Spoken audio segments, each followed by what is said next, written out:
All right, Drew. Full 100 picks, 32 teams. We're finally giving the Browns and the Panthers some love on the podcast. I'm really excited to get into this. I've been looking forward to this for a little while now, and now that we're into it, I'm ready to get it done. So, I can announce. I could announce the odds if you want to announce the evens. We want to do that. Yeah, that's gonna work for me. You can take Caleb and we'll go from there. Yep, easiest pick in the draft to make, the biggest no-brainer. Caleb Williams, quarterback, going to the Chicago Bears. I don't think we have to dwell on this for too much time. If you're looking up for mock draft content, you already know why Caleb's going one. Bears need a quarterback, and he's the clear-cut one to go there easily. Yeah, and go back to the beginning of this journey. We've been banging this drum since the beginning. No matter how many Bears fans hopped in the chat and tried to tell us that they were keeping Justin Fields. Yep. And spoiler alert for later in this mock draft, Justin Fields' current team might be drafting a QB also. So, bingo, absolutely. Number 2, not without a ton of discussion on what we were going to do here.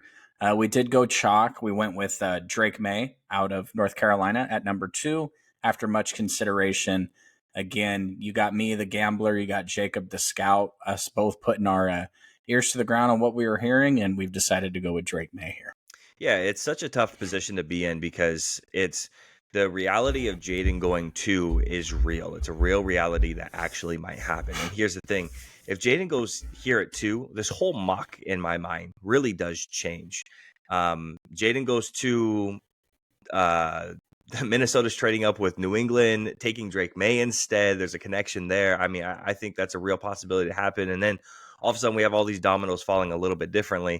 Or New England just says, oh, we're just going to take Marvin Harrison Jr. And all of a sudden, Arizona's looking back and going, okay, well, do we trade back or do we just take Joel? And then what's LA doing? So that second pick can really change depending on whether it's Drake May or Jayden Daniels, because we've been hearing so many things of even potentially JJ McCarthy. The betting odds of him going second overall is going up. I coerced Jordan. Oh my gosh, I have so many cousins. Drew a little bit into going Drake May with the second overall pick. And then with the third overall pick, the New England Patriots are going to go quarterback. And we are going to go all the way down the board. Jayden Daniels, LSU quarterback. This is where the clock starts, right? Every regime that comes in, GMs and coaches, they always take their pick of their guy. And this is the time clock of when it starts. Their window to start being successful and people to hold on to their jobs starts at that point, right?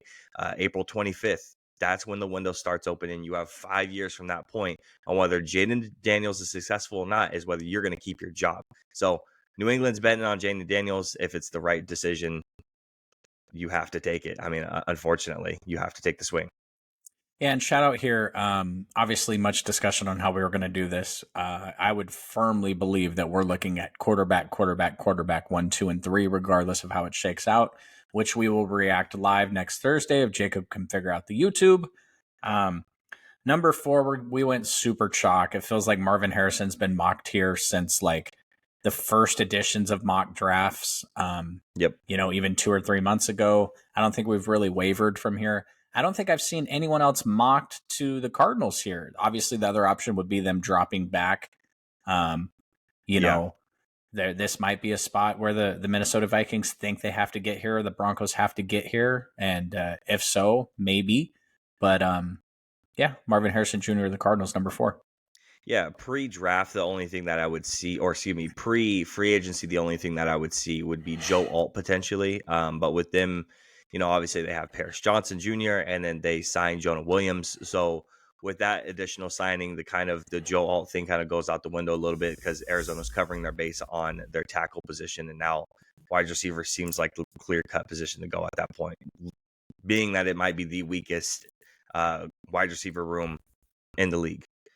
Now, with this 5th pick, we are going to go ahead and make a trade. The Minnesota Vikings are going to go ahead and trade up. I did 2 first-round picks, so the 11th pick and the 23rd pick of this And then nothing that affects us now. Fourth rounder for next year, could be a third rounder for next year. But a next year's pick is most likely to be the additional pick to be thrown in there. And with that, we are going to go ahead and select Mr. JJ McCarthy.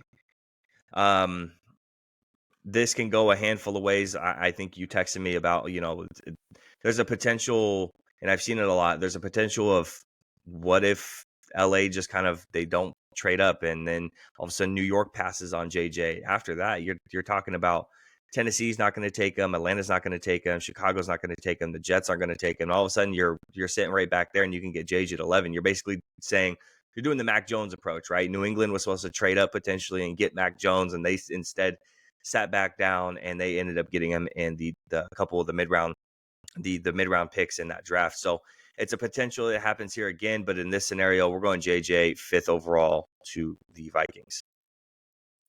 Yeah, lots of weird stuff that can go on here. If the Cardinals sit and the Giants sit, the Chargers sit, maybe the Giants go quarterback here, but for now we're gonna go again. Pretty freaking shock. Malik Neighbors has been the guy that's been mock draft here. I would say over 90% of the mock drafts that I've looked at, even some of the funky ones, Malik Neighbors goes here pretty consistently. So we're going to stick with that.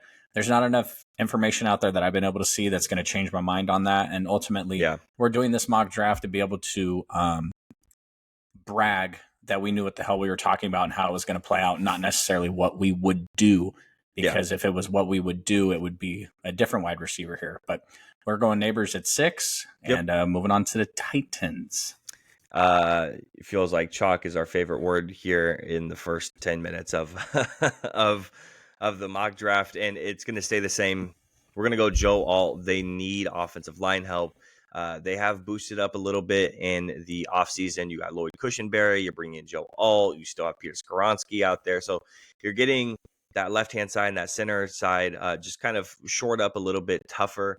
And you just need a little bit more. And with that coaching staff that you have over there in Tennessee now, I think that this could be a feasible offensive line for Will Levis to work around now. You got Calvin Ridley and DeAndre Hopkins, and you still hopefully might get something out of Treylon Burks. So you're looking to get as much as you can out of Will Levis to give him a clear evaluation to say, hey, maybe we need to look at quarterback next year, or no, Will Levis is the guy. So you draft offensive line to give them a clear-cut view on what's going on the field. And 8th overall?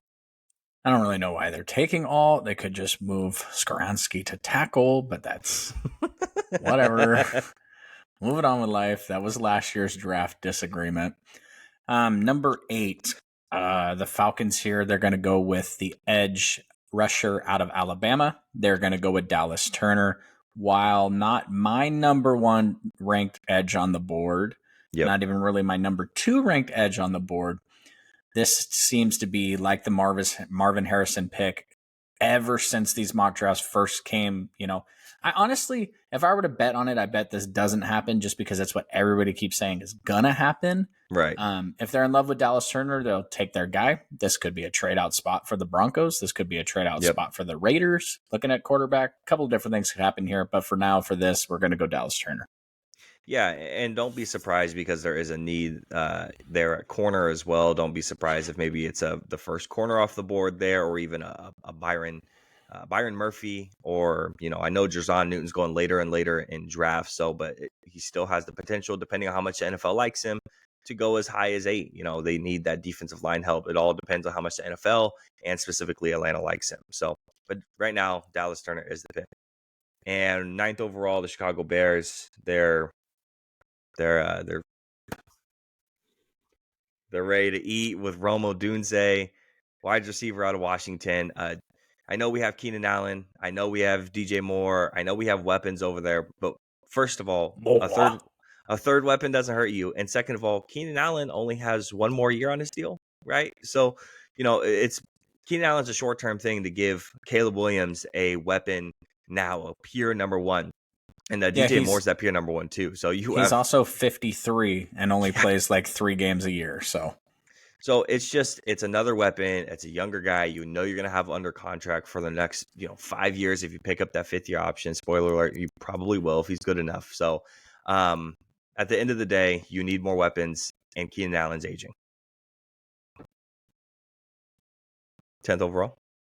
10th overall. This is a very, very interesting pick to make for the New York Jets. There's been a host of different players that have been mocked here. We've seen Brock Bowers here. We've seen corner here. We've seen a couple different things. We are going to fill a quite obvious need here with the New York Jets. Obviously, Aaron Rodgers played 3.9 seconds last year before being injured against their porous offensive line. So we're going to go tackle. And my phone just died. So we're going to go Troy. I got to plug that back in or I'm going to be lost. Great content. great content. Plug that in. So it's not only, so obviously it feels like the Jets are the most boom or bust team and everything hinges on health, right? Aaron Rodgers' health, Tyron Smith health, what's his name? The right tackle, Malone or whatever his name is, he's always injured too. And then you have Mike Williams coming in. So it's just, you have a carousel of guys who are constantly injured on the Jets. And to keep your quarterback upright and not be hurt, you need to have offensive line help. And if those two guys on the outside, whether it's left or right-hand side, get injured, you have Troy Fautanu to come in and play the tackle role immediately, and he could play guard. So however you want to go ahead and shore this up and move him around, he can play any position you want him to. He is a tackle. I know there's a lot of conversation on if he's a guard. He has the arm length to play tackle, and he has the skill to play tackle as well. So gives him the positional flexibility to play anywhere, and the Jets, I think, are going to enjoy that. The 11th pick, the Chargers are going to make their first pick, and they're going to take the most run-mauling tackle that they can, and that is going to be Talisi Fuanga. John Harbaugh, Harbaugh already said it, right? So he already said he wants to run the ball, right? Oh, let's talk about the trench. Let's talk about running the ball, and then let's talk about the passing game. Let's then talk about the wide receivers. He wants to shore up these trenches, right? He wants to make sure that the offensive and defensive line are as good as possible. He's trying to build Michigan football in the NFL. Not sure how well it's going to work, but the trenches are going to be important regardless, and they're going to want to run the ball as often as possible.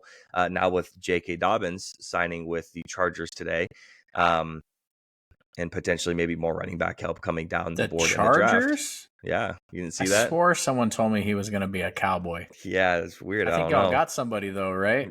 Yeah, dude, Royce Freeman, man. Royce Freeman, come on down. And here comes Zeke, and here comes that other bum, Dalvin Cook. Ooh, scary. Yeah, we're going to line all of them up at the same time, right?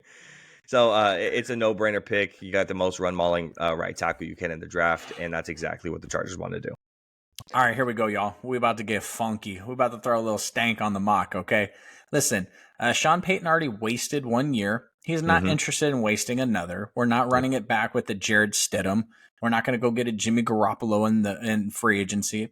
We're not going to go trade for the flavor of the week. Who was the dude from the Cardinals last year that the 49ers signed? Oh, Josh Dobbs. We're not going that way. We're going to draft our guy. This man, I'm putting it out here right now, is going to be a baller in the NFL, coupled with Sean Payton, and he's just going to make it happen. So, from the state north of us, Oregon, Mr. Bo Nix, number 12, to the Denver Broncos. Hey, Broncos country, let's ride. Yeah, and there's a big reason on why we're doing this, right? Obviously, one is everything that you covered already, but also you guys saw how many picks they had remaining. It was pick 12, which is what we just did, and pick 76. They have 2 picks in the first 3 rounds. The first 100 picks, they only have 2 of them. And if you look at some of the other teams we're going to cover, like Washington and Green Bay and a couple of the other teams, they got a lot of picks here, man. And you can fill out a team with a lot of talent really quickly. Unfortunately, Denver has not a lot of talent, and they don't have a lot of draft picks. So you have to take the quarterback maybe earlier than you want to. So Bo Nix goes off the board there at 12. At 13, we're going to go ahead and take the first corner off the board, and it is going to be Mr. Quinyon Mitchell. We've talked about this, I feel like, every mock that we've done, regardless of who's picking at this position, whether it's you or I. I feel like we've done Quinion every single time. Long, rangy, quick, high relative athletic score player that the Raiders like to draft. It's probably who you're going to go with, especially with a big need being corner. Either that or Xavier Worthy, knowing the Raiders. Yeah, it has to be one of the two. No in between. Pick 14. 14, we're going to go tackle here for the Saints. It's a massive need for them, and this is going to be the last of the super solid tackles out there. The Penn State guy, Fashanu. Yeah, He's the name expert. Realistically, very very interesting tackle class, especially at the top, because we got guys going 10, 11, and 14. Probably could go in any real order. I mean, I think the Chargers are going to lock in as you said the run mauler, but a couple different ways these tackles can go, and we be interesting to see it play out. But yeah, the Saints are going to get their guy here. Yeah, absolutely. Looking at the Indianapolis Colts, cornerback is a huge need, defensive back in general, and they're going to go ahead and take their swing at corner from Alabama, Terrion Arnold. I've heard a lot of people really recently talking about Terrion Arnold maybe playing a slot position. Like he's going to start on the outside, but he might get moved to the inside when he gets a couple years into his career, because they're going to figure out that he's not going to have the ability to play outside. I'm curious on where that kind of goes. I see him as a pure outside corner. I don't really see him as a slot too often. He gets beat way too much on some of the underneath stuff and the quick cuts and the drags to really be a slot corner in my eyes. I like him on the outside. And I think with now you have Kenny Moore coming back and then Terrion Arnold going and shoring up at the outside, I think the defensive back room looks a lot better already with adding just one more guy. All right, Seahawks fans, hear me out. The Rams have reloaded. They're bringing back Matt Stafford here. The Cardinals have a healthy Kyler Murray, and they just added Marvin Harrison Jr. to the mix. The 49ers, we know what they're all about.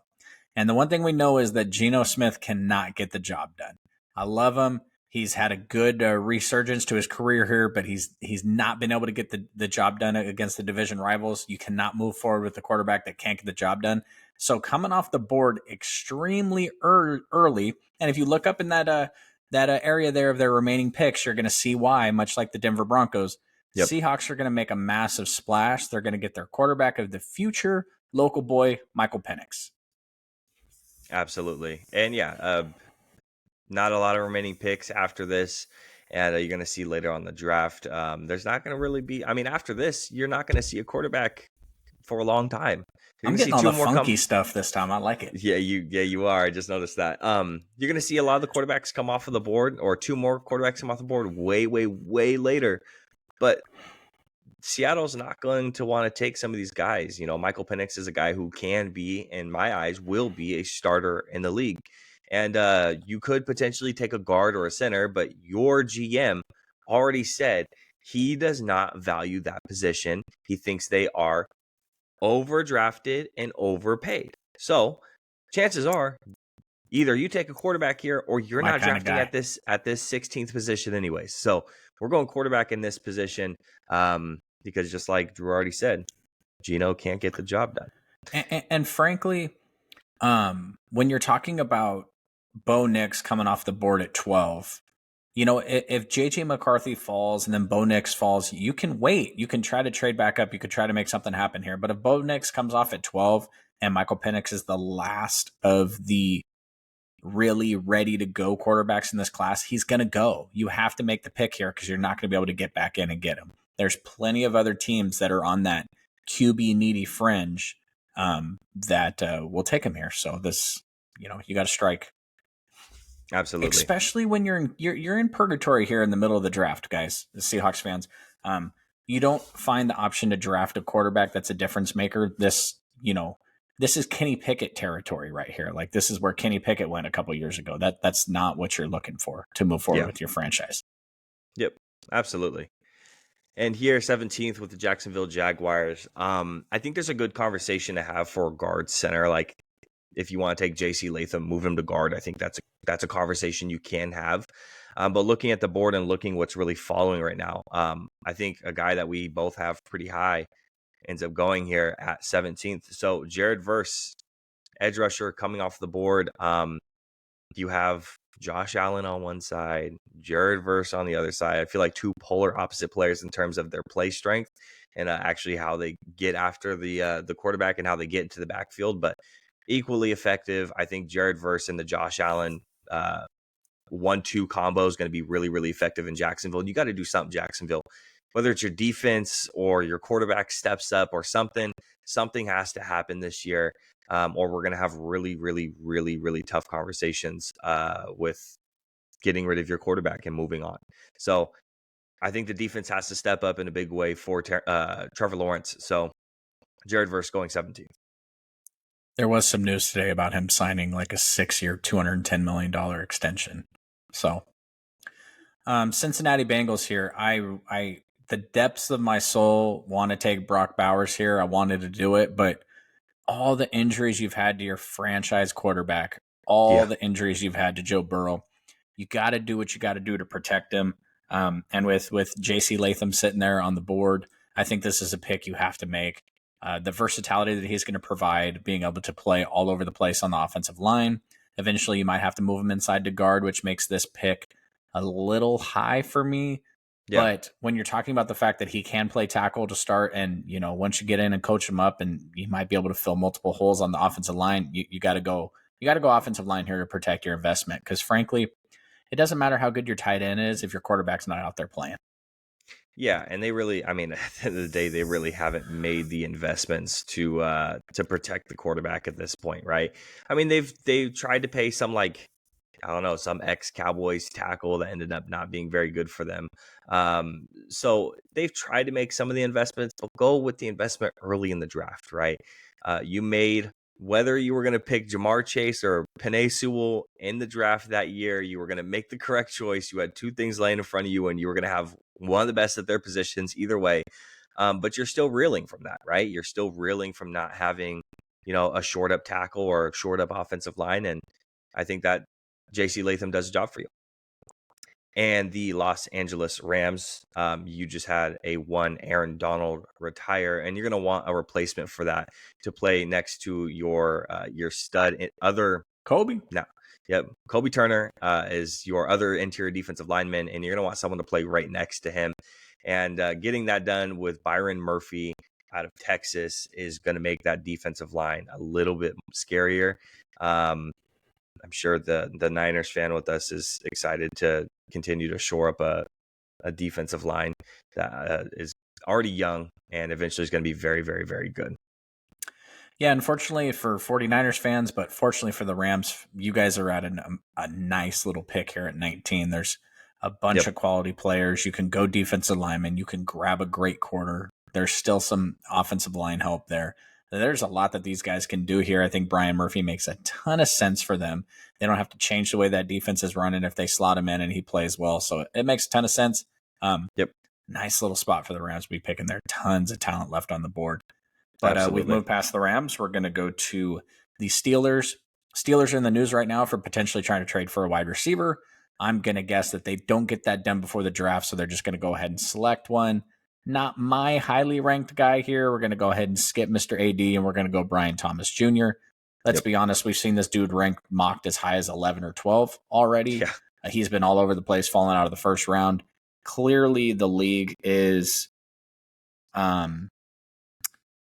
little indecisive on him, but I think that with your investment in your quarterback room, you need to invest in your wide receiver room, considering that you've lost some weapons here and there over the past couple of years. So they're going to go ahead and add him to the offensive side of the ball and see what they can make happen with their quarterback carousel this year.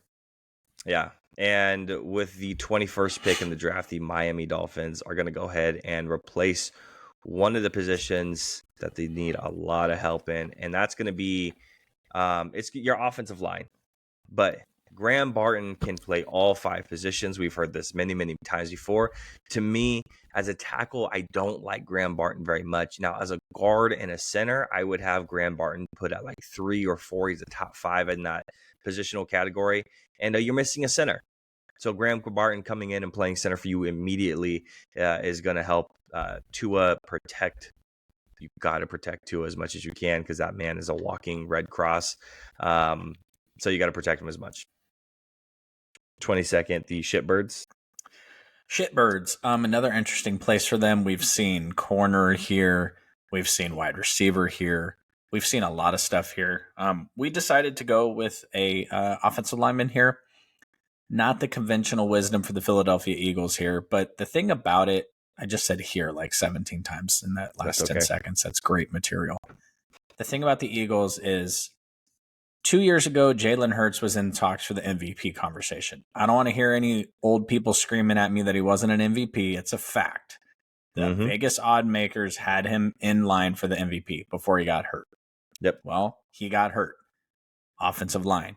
And then last year, he played terribly. No doubt about it. And offensive line. And with the retirement, I think that's going to stay official. He hasn't come back out and changed his mind yet of Jason Kelce. You got to add talent to that offensive line. Obviously, you still got Lane Johnson and everything, and I think they extended the other tackle on the other side. You'll probably know his name better than I do. Yeah, so we're going to go offensive lineman Amarius Mims here. Yeah, so this is something I feel like Howie does a lot is he likes to draft for the future, right? Even though that the tackle position isn't something we need right now in this very, very minute, this very second. A guy who is this athletically gifted is not normal. The dude this big, this quick, this fast, have this type of length, and to be able to move as well as he does just doesn't happen. And so you're drafting for development. He might not start now unless there's an injury, but he is going to get some work down the line and down the road. That's how he does things, right? Tyler Steen, they drafted, was it last year, is probably going to get a lot of work this year. So they've done this over and over and over and over again. And we're going to see it this year, potentially, in this year's draft. To be honest with you, I think we heavily weighed corner here. But like we said, this isn't the mock draft of what Drew and Jacob would do. It's the mock draft of what we think they're going to do. And the Eagles don't take corners in the first round. 2011, was that the stat I sent you? 2012? Whatever it was. Yeah, it was they haven't taken a corner in the first round in over 10 years. And it doesn't look like it's something they're going to do this year. Yeah. And we already said with the Chargers, we want to do one thing and one thing only, and that is going to be beefing up the trenches as much as possible. And with this guy continuously falling on draft boards, it's kind of hard to gauge on where he really ranks. Is he ranked really highly by the NFL, or is he really low? We have a good vibe on it. But we're going to go with Jazon Newton, right? So we already went offensive line, offensive tackle. We're going interior defensive lineman now. Again, Harbaugh wants to go ahead and shore up that line. And we're doing it here with Jazon Newton. 24th. Who's picking? You are. Oh, perfect. The Cowboys are going to take a kicker. Just throw everything off. Yeah. So the Cowboys are super notorious for only drafting with players that they've had in for their top 30 visits. One of those players is Jackson Powers Johnson. He's fallen a little bit lately down draft boards because he's refused to test. But here's the thing. If you bring the guy in for a top 30 visit, you're testing him. You're getting the medicals all checked out. You're doing everything you need to know to be sure of the pick. And so if they've done that and they got everything that they need to know and they're set on it, then Jackson Powers Johnson, where you're playing him at center, guard, whatever you're going to do with him, he provides a ton of versatility on the offensive line. And with the team that struggled with offensive line injuries, having a player that can play multiple spots during the season is going to be extremely advantageous for the Cowboys. Absolutely. We need the center position regardless, but he can move to the guard position if need be. And if we need to kick out Tyler Smith to tackle, he's very, very, very serviceable at the tackle position. So if the center position isn't working out, we want to move some guys around, whether it's injuries or performance-wise. JPJ does give us that ability. And with the first pick of the Green Bay Packers, oh, wait, that's right. We have another trade here. So a Mr. Brock Bowers is still sitting here. He's still waiting for his name to be called. And there's going to be kind of one reason and one reason only on why he's kind of sitting here.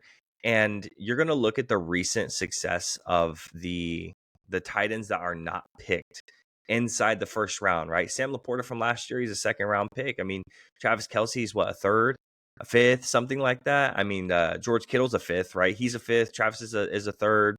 Even our tight end, he was a third. So you get a lot of good tight end success not drafting in the first round. So he falls a little bit down the board, and we're going to go ahead and have Washington move up. We have pick 36, pick 78 to move up to 25. All right, that's what we decided on. That satisfies the trade value chart for whoever's wondering out there. You can Google it. Yep. And follow along with it on draft day.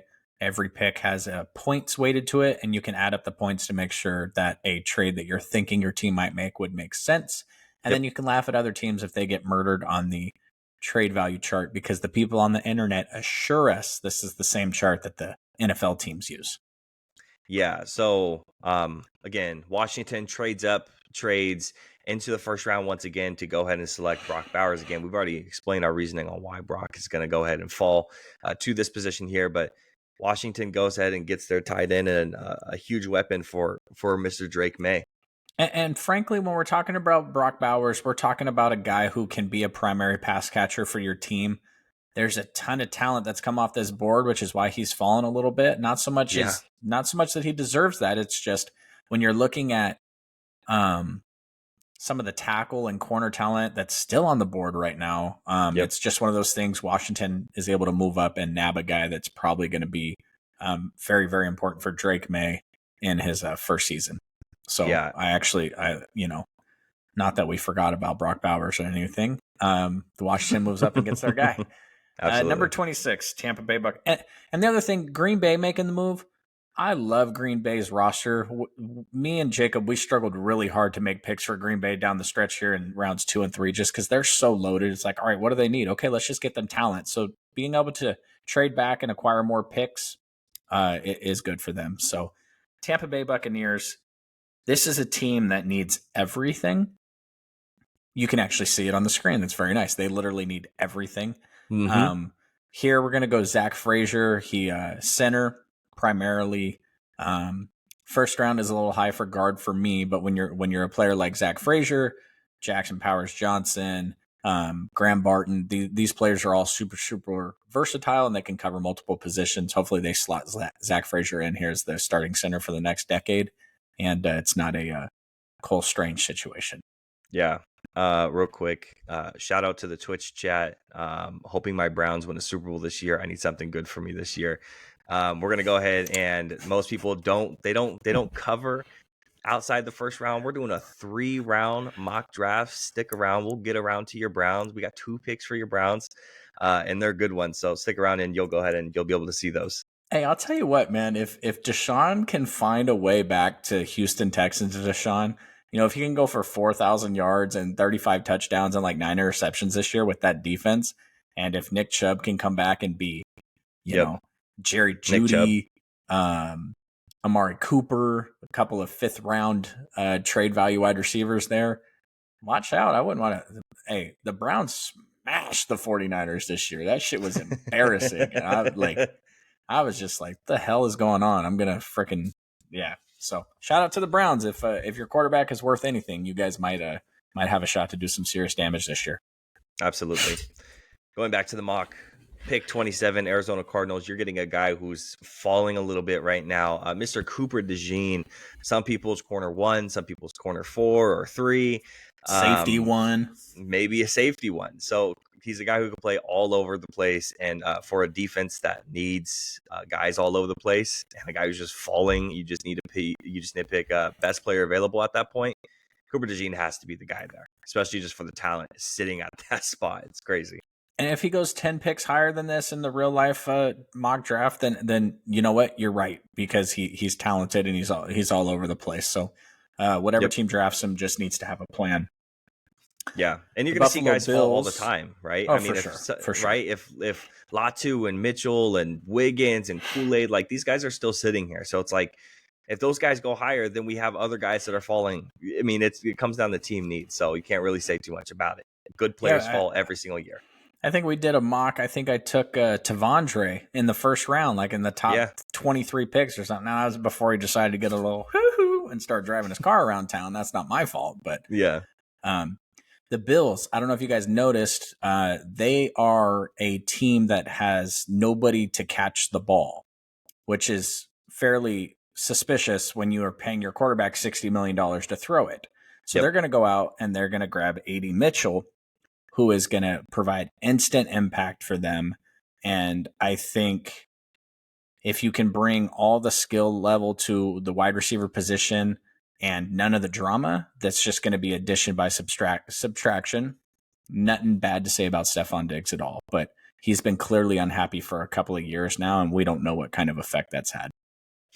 Yeah, no, absolutely. AD is, my wide receiver 4 in this class. I love AD Mitchell. He has all the makings to be a superstar if he could just put it all together and put just a little bit more effort in when he's not getting the ball.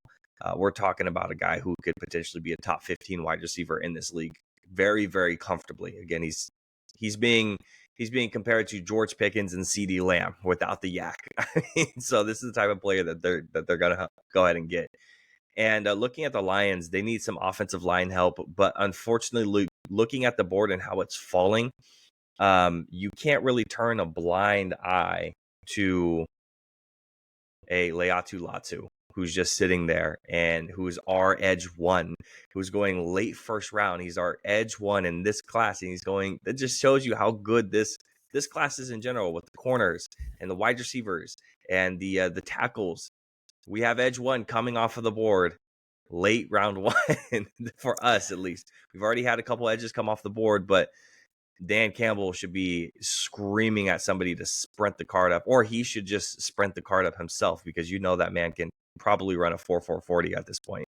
And I know a lot too, there was some, the medical retirement stuff, but I mean, we're talking about 2021. I think we're several years removed from any injury concerns or anything like that for this guy. And I just think he's going to be an instant impact, and people are Latu going this late has the Eagles pick from last year all over it to me. Like, how the hell did they get Latu at this pick? But there's a couple more of those coming up also. So stay tuned. Absolutely. At number 30, I love this pick. I love his name. I love Penn State. I love everything. It feels like Chop Robinson to the Ravens has been picking up massive steam lately. Yep. I think it's funny because some of these picks, PFF just absolutely hates it. But hey, you know what? Yeah. We're just using your platform. Chop Robinson to the Ravens. We're using you. This is half. I think the Ravens are super interested, and half, what team can he go to that's going to maximize his potential? Jadeveon Clowney had a breakout. I can't say breakout, a re-breakout, whatever, a comeback player of the year type year last year for them. And sliding Chop Robinson into that spot, I think, is going to be fairly awesome for them. So I'm kind of hoping I'm fantasy booking this out. I hope it comes true because I want to see it. Yeah, Matabuke is sitting there on the interior defensive line, and he takes up some blocks, and he also does a lot for the pass rush as well, right? Double-digit sacks, and Chop is going to go ahead and he's going to feast off of that. When Justin's go ahead and they're like, oh, we need to go ahead and double Justin. It's like, okay, congratulations, but you got this guy on the edge, this real young kid who has this crazy first step, the best first step in the draft. You should probably watch him because he's absolutely outside his goddamn mind. I love Chop to Baltimore. It really screams to me, throwback to 49ers, the Justin Smith, Aldon Smith thing that we paired up for a little bit. Oh, yeah. Everybody was giving Aldon Smith his flowers. He was this amazing pass rusher, but everyone was forgetting that Justin Smith was taking up 2 blockers and grabbing the halfback, and Aldon Smith was literally skipping into the backfield to sack the quarterback. So it really gives me those types of vibes. And this next one, pick 31 to the San Francisco, what's your name? The 49ers team. Anyways. So hey, do you remember how we started the podcast off talking about how I don't care what happens because the Kings sent the Warriors home? Yeah. I don't care what happens because every year we send the Cowboys home. So it doesn't matter if we lose to the second greatest quarterback of all time every year in the Super Bowl. I don't care. As long as we send the Cowboys asses home, that's all that matters. Hey, I don't know what to talk about. Anyways. And thanks for that 4th round pick too. The 49ers need corner help, and my personal corner 1 in this draft, a top 5 corner in the draft, no matter which way you look at it, how you're ranking it, he's top 4. Kool-Aid McKinstry out of Alabama. Man, this really sucks that one of my favorite players is going to the 49ers, and I got to watch him be successful over there. But I know you really wanted this one to happen when we were talking about it. Yeah, I mean we got Mooney Ward under contract, but Diamador Lenore is coming up for an extension, and this team is starting to get extremely pricey. Apparently, Yeah. they want to give Brock Purdy $500 million 2 years from now. So it's just one of those things where you have to kind of like a Howie thing. The Eagles are doing. This may not be our biggest need right this second today, but it may be our most biggest need next year. And to have somebody we got obviously for like the 16th year in a row a new defensive coordinator coming in. So getting a guy with this talent to come in would be an awesome pickup for us. Absolutely. And the Kansas City Chiefs, it feels like the favorite to draft here is always Xavier Worthy because he's the speedy guy on the outside. But also the end of the first round is to take guys who have a lot of potential and to maybe develop a little bit.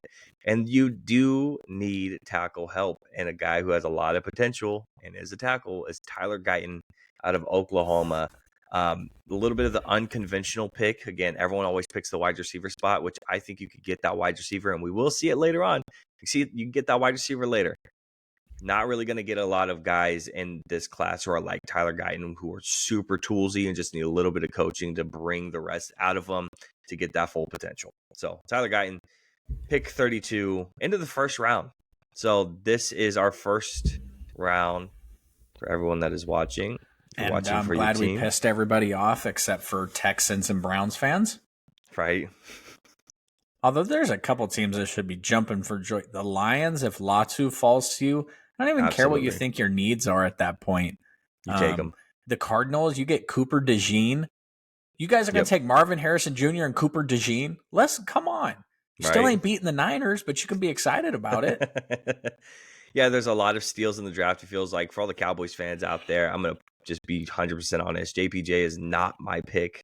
But a couple of the guys that I would like to take aren't in our top 30 visits, and it's really disappointing. You know, guys like maybe getting like an AD Mitchell or a Leatu Latu was sitting there, and I was like, ooh, that sounds real nice, but he's not part of the visits, and it's really disappointing that he's not because I'd love to take him at that point. But you guys are going to go big this year. Don't worry about it.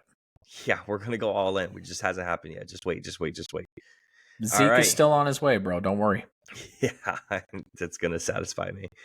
All right, man. Our first time going past the first round on the podcast. Round 2, pick number 1. Cardinals got to do something. Carolina Panthers got to do something big here because their team sucks. Sorry, Panthers fans. I mean, come on. Let's be honest, guys. Your guys' team is just. Oh, that's funny. We got turned around. I did the Kansas City pick when you were supposed to, but we can keep going. You'll do odds now. You rude. I know. I apologize. It's because you know I love Tyler Guyton, huh?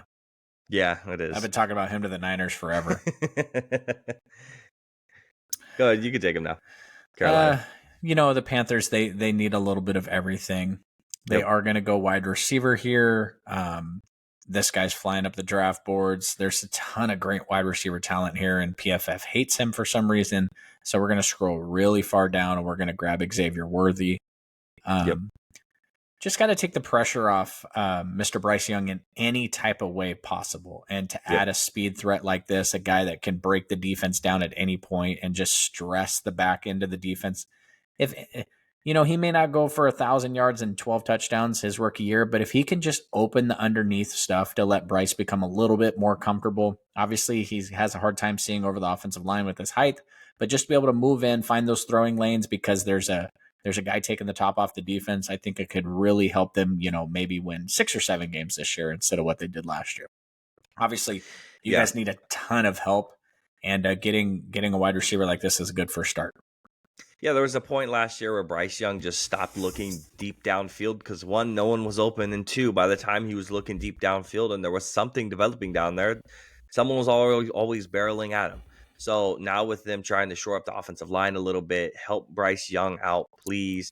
That's what they did a little bit with the offseason, signing a couple of guards that Drew loves. And now we're getting them some additional wide receiver help to, get him to look deep again, break out of the bad habits that he developed at Carolina. This is not the same quarterback that was from Alabama. This is not the quarterback I had number 1 on my draft board last year. It's completely different because of Carolina. So I would like to see him be successful because I liked him a lot coming out of the draft. I thought he was worthy of the number 1 pick, and Xavier Worthy does that for you. And with the second pick in the draft, New England needs to protect their brand new quarterback. And Jordan Morgan is going to go ahead and be the pick. Is a guy who's getting a lot of whispers of being a first round pick, even potentially as high as to the Cowboys at 24. We had a very personal meeting with him, a very private workout with him. It was us and it was Baltimore. Were the only two teams that were actually there to have a private workout with Jordan Morgan, have a personal interview with him. So he's going as high as maybe 24 in the draft. So Oh, I don't hope sleep that on it. happens. Yeah, I'm not a huge guy on that one, but it wouldn't surprise me. So going Jordan Morgan to protect your brand new quarterback, Jaden Daniels. Third pick. This may not be the most conventional wisdom here, but the Cardinals have filled a massive hole at wide receiver. They filled a massive hole at corner. They're going to fill another massive hole here. There's not a super obvious corner, guard, interior offensive lineman here. You know, I talked to you about Christian Haynes. You said it was a little early, and I agreed with you. So we went ahead and we went. PFF hates him too. We went to edge, and you're going to have to scroll down to Mr. Darius Robinson and slot him in. I really like what the Cardinals are doing here. They're providing impact players. When we're talking about the players that they've drafted so far, these are all day one starters for them. And they continue this here with Darius Robinson. I'm a lot higher on him than obviously PFF is, and I think it's a good pick for them to add talent to the defense because, frankly, the Cardinals are like a more talented Panthers. They really just need a little of everything to help their team elevate in a very, very tough division. Yep, absolutely. And at pick 36 with the Green Bay Packers, they're going to select the guy that we originally had them selecting. What was that? Pick 23, pick 22, whatever it was. They ended up getting him anyways. Mr. Nate Wiggins has a ton of medical concerns because of his weight. Great in coverage, fluid hips. He looks fantastic covering guys. But the problem is when you weigh that, you're that small and you come up against guys who are very physical. There's a limit to what they can do with you, right? You can't use them in press. You can't use them in straight up just man-to-man coverage if you want to do any type of press coverage. He's going to get beat a little bit underneath because of that. But I think he's a good corner if he can beef up just a little bit. He's quick, but the injury concerns are there, man. It's really eye-opening. So in the pre-draft meeting for the Chargers, Jim Harbaugh was in there screaming, "Run the ball, stop the run, stop the run." So they got a tackle, they got a defensive lineman, but it's time for Justin Herbert to get himself a brand new toy. So they're going to go ahead at wide receiver and they're going to pick somebody who probably has, like, we could just slot him in here to slot. That's funny. No pun intended. Lad McConkey here.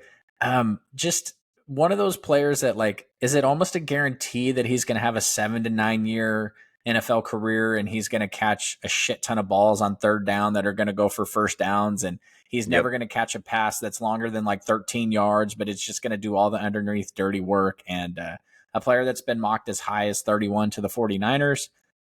New toy for Herbert to, again, ease the pressure because Justin, you know, I'm a massive fan of Justin Herbert. I've been talking about him for a couple of years and blaming Brandon Staley and blaming all this other stuff. And it's really time for him to step up and show out and figure out if he is what we think he is in this league. And adding a wide receiver like this will really help him. Absolutely. It's, you know, he's, like you said, it's almost, he's going to be just slotted and to, you know, catch a ton of balls and 750-yard receiver like every single year. And it's not going to be a guy you go, oh yeah, he's a top 10, top 15, top 20 guy.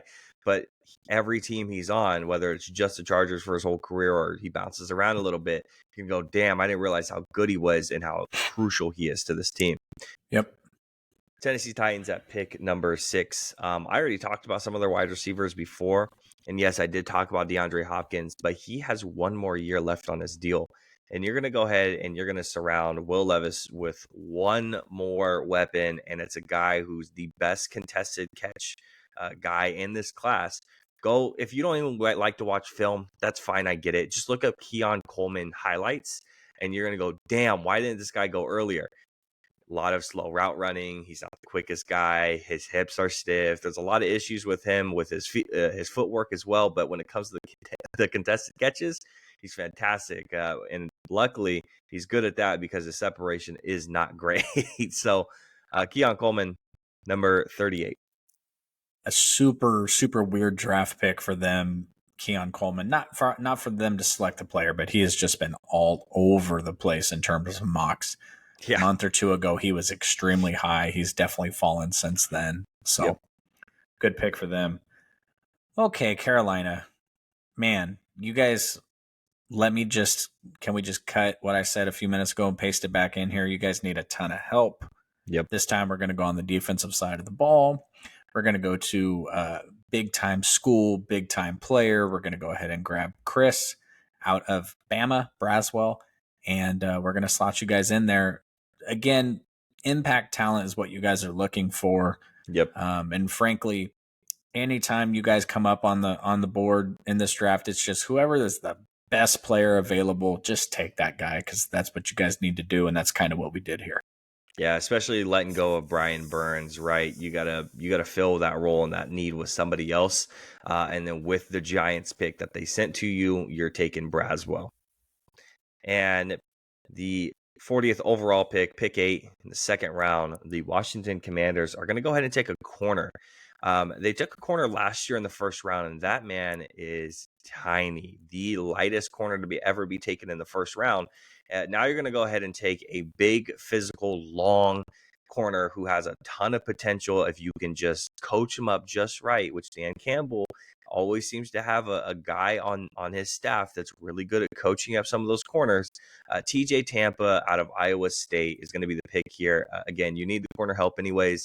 And with you having a really, really light corner, bringing this almost counter opposite this year feels right to me. And pick number 9. Packers on the clock here, finally. We're talking about a team that I love their roster. They have talent all over the place. The defense was the concern last year. They are going to solve one of their big issues on the backside of their defense by going safety here, Tyler Nubin. Yep.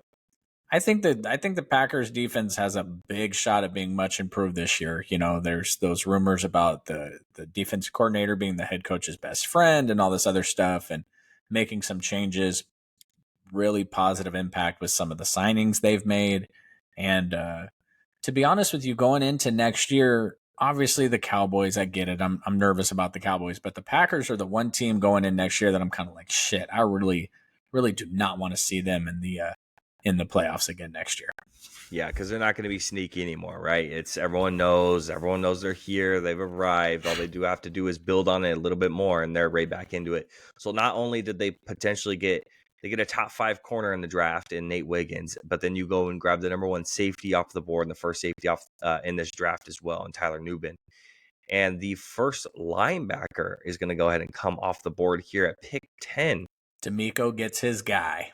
Absolutely. And we're going to go ahead and grab Peyton Wilson, North Carolina State. It's yours and I's number 1 linebacker. Probably in this everybody's class. number 1 linebacker. It's not complicated. I would hope so. The only other one, Adrian Cooper. I was going to say, the only other one I've actually seen as number 1 is I know Bull Take Scouting on Instagram. I know he has Adrian Cooper as his number 1. So it gets a little different here and there, but Cowboy. For the most part, it's Peyton Wilson. So pick 43, the Atlanta Falcons. The Falcons need a corner, and they are going to dive into a player that is a national champion. Shout out Jim Harbaugh. And they are going to go with this guy, and I'm going to mess up his name. Mike Sainristil? Sainristil? You feel confident on that? Something? Yeah. I love Mike, dude. I mean, we're talking. You can't even say his name.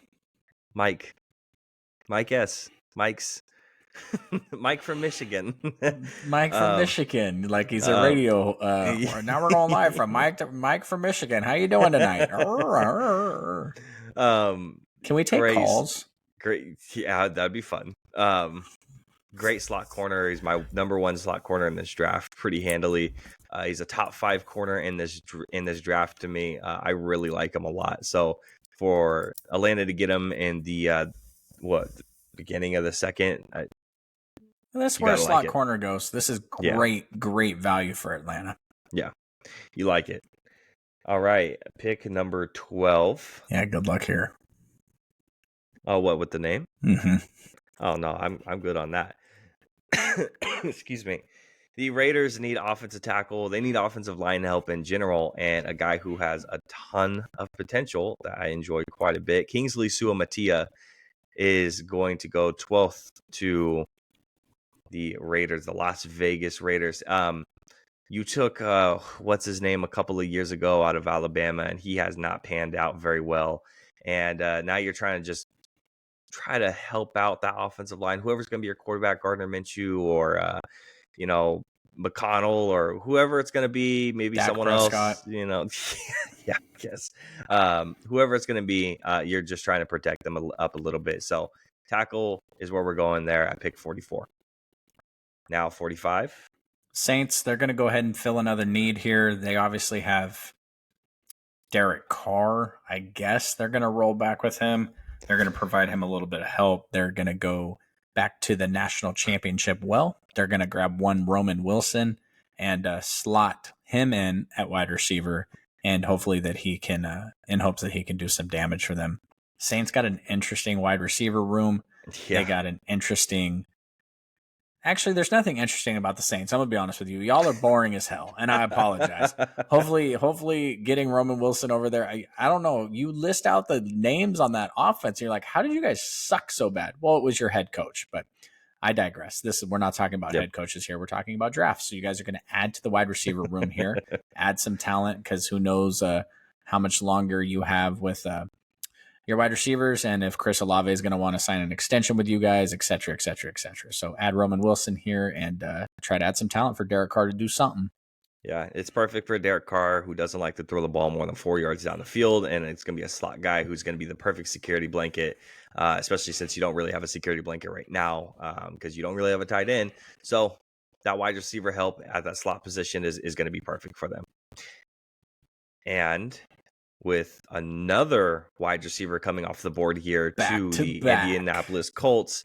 Oh wait, what am I doing? He's already sitting there staring me in the face. Troy Franklin out of Oregon. Anthony Richardson has what? He can run and he can bomb the football down the field. And Troy Franklin is going to be down there. Speedy guy. He's a little bit slimmer. So he does have a little bit of those same concerns that some of the other like Nate Wiggins does, but it's not just because he's slim, like Xavier Worthy's slim too, but Troy Franklin's tall and he's slim. So you're having a little bit of the double whammy there. So Troy Franklin at 46. I apologize, but my doorbell just rang at 10:10 at night. So can you handle like the next two without me? Oh yeah, you're good. Don't do anything crazy. Stick to the list. So we're going pick 47, the New York Giants. You guys need a handful. We've already gone wide receiver with your first pick, right? We already went Malik Neighbors, who's going to be a superstar, right? Bona fide superstar at this point.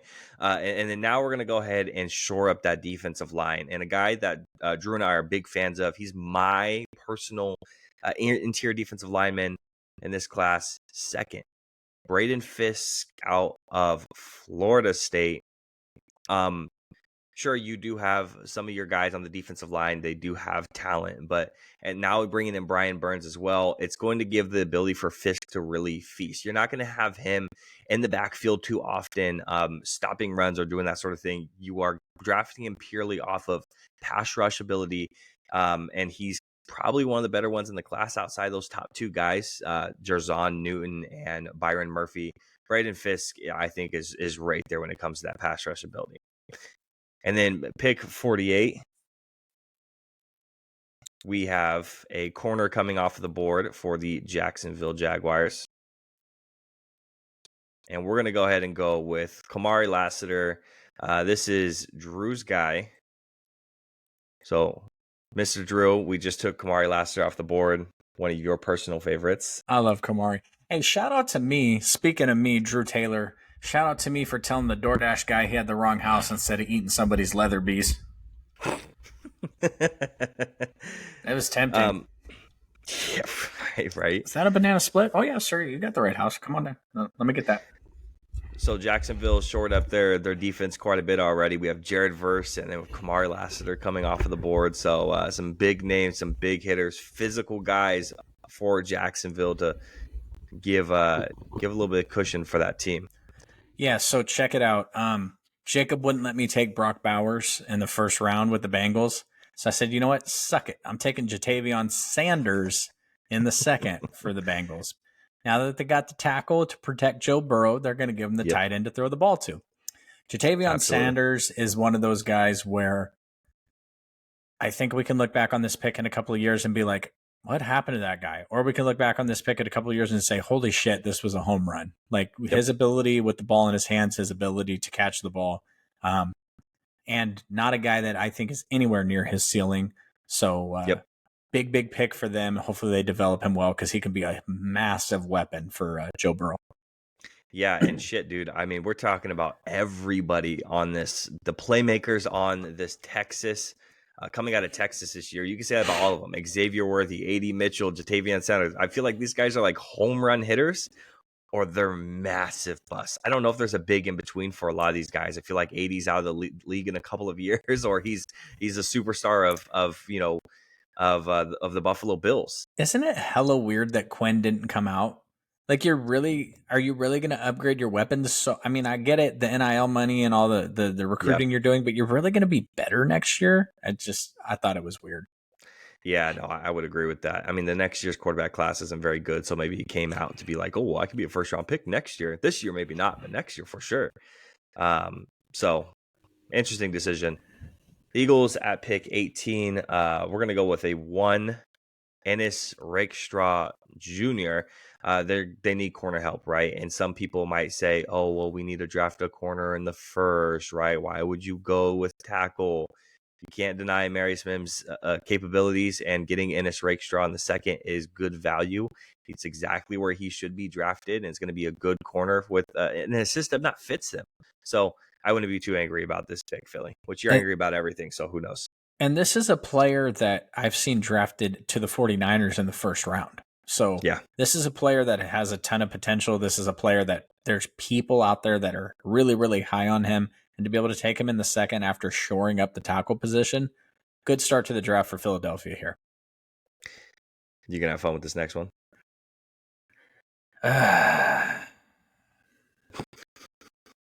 You want me to say it? No, the Steelers are gonna go. It's gonna be like one of those things, every time they mention the 49ers fullback. How do I do this? I know he's from Harvard. I know he's the 49ers fullback. What is his wife is famous for making coats? Kyle Juszczyk. I'm so sorry, Kyle.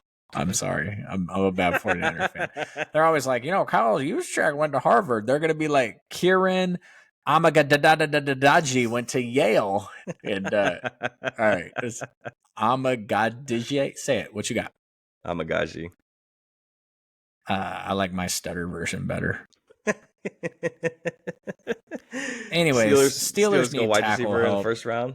They need tackle in the second. They need tackle help, and frankly, they might reverse that. They might go tackle in the first and wide receiver here. But when you can get the wide receiver they did and still get a quality tackle, there's a lot of these guys that are going to go in the second round of this offensive line talent that have still the potential to be starters. We're not just taking a guy in the second that's like, oh yeah, he'll be a swing tackle in the league. Maybe, but these are still players that can develop and have a potential to be starting linemen in the NFL.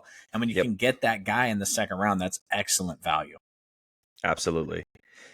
And now pick 20. We already went Byron Murphy in the first round, and sure, that's awesome, and I appreciate that. Now we're going to go with Adisa Isaac. We're going to go edge rusher out of Penn State to the Rams. Again, just bolstering up that defensive line as much as possible, getting after the quarterback.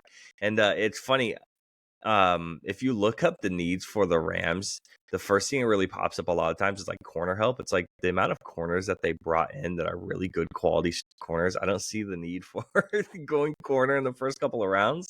But you coming in and you immediately hitting the Byron Murphy and Adisa Isaac back to back. That's huge for that defensive line room. Yeah, I can't say I'm too excited about this. They're adding defensive talent really well in this draft, so hopefully it doesn't go this way. But Yeah. you know what? The goal here is for us to nail every pick, Yep. and then getting a DM from Colin Cowherd and having him put us on the volume. So Exactly. that's the goal. And then I Blow it can up. talk shit to Draymond Green to his face when I see him at the parties. And then he'll probably choke me out. But that'll be okay because, hey, there's only like 73 players in the NBA that have been choked out by Draymond Green. So it'll be a pretty exclusive list to be able to join. Pick We should have a 21. Draymond Green debate for an NBA segment one of these days. Oh, dude. I saw something online of these three guys who have a podcast, and they're like, let's put these Draymond Green outbursts into categories of like S tier, A tier, B tier. And they just kept going and going. There's more? How many people have he kicked? What is going on? What is wrong with this guy? I know something's wrong with him, but goddamn, this is still going. All right, pick 21. It's the last Eagles pick.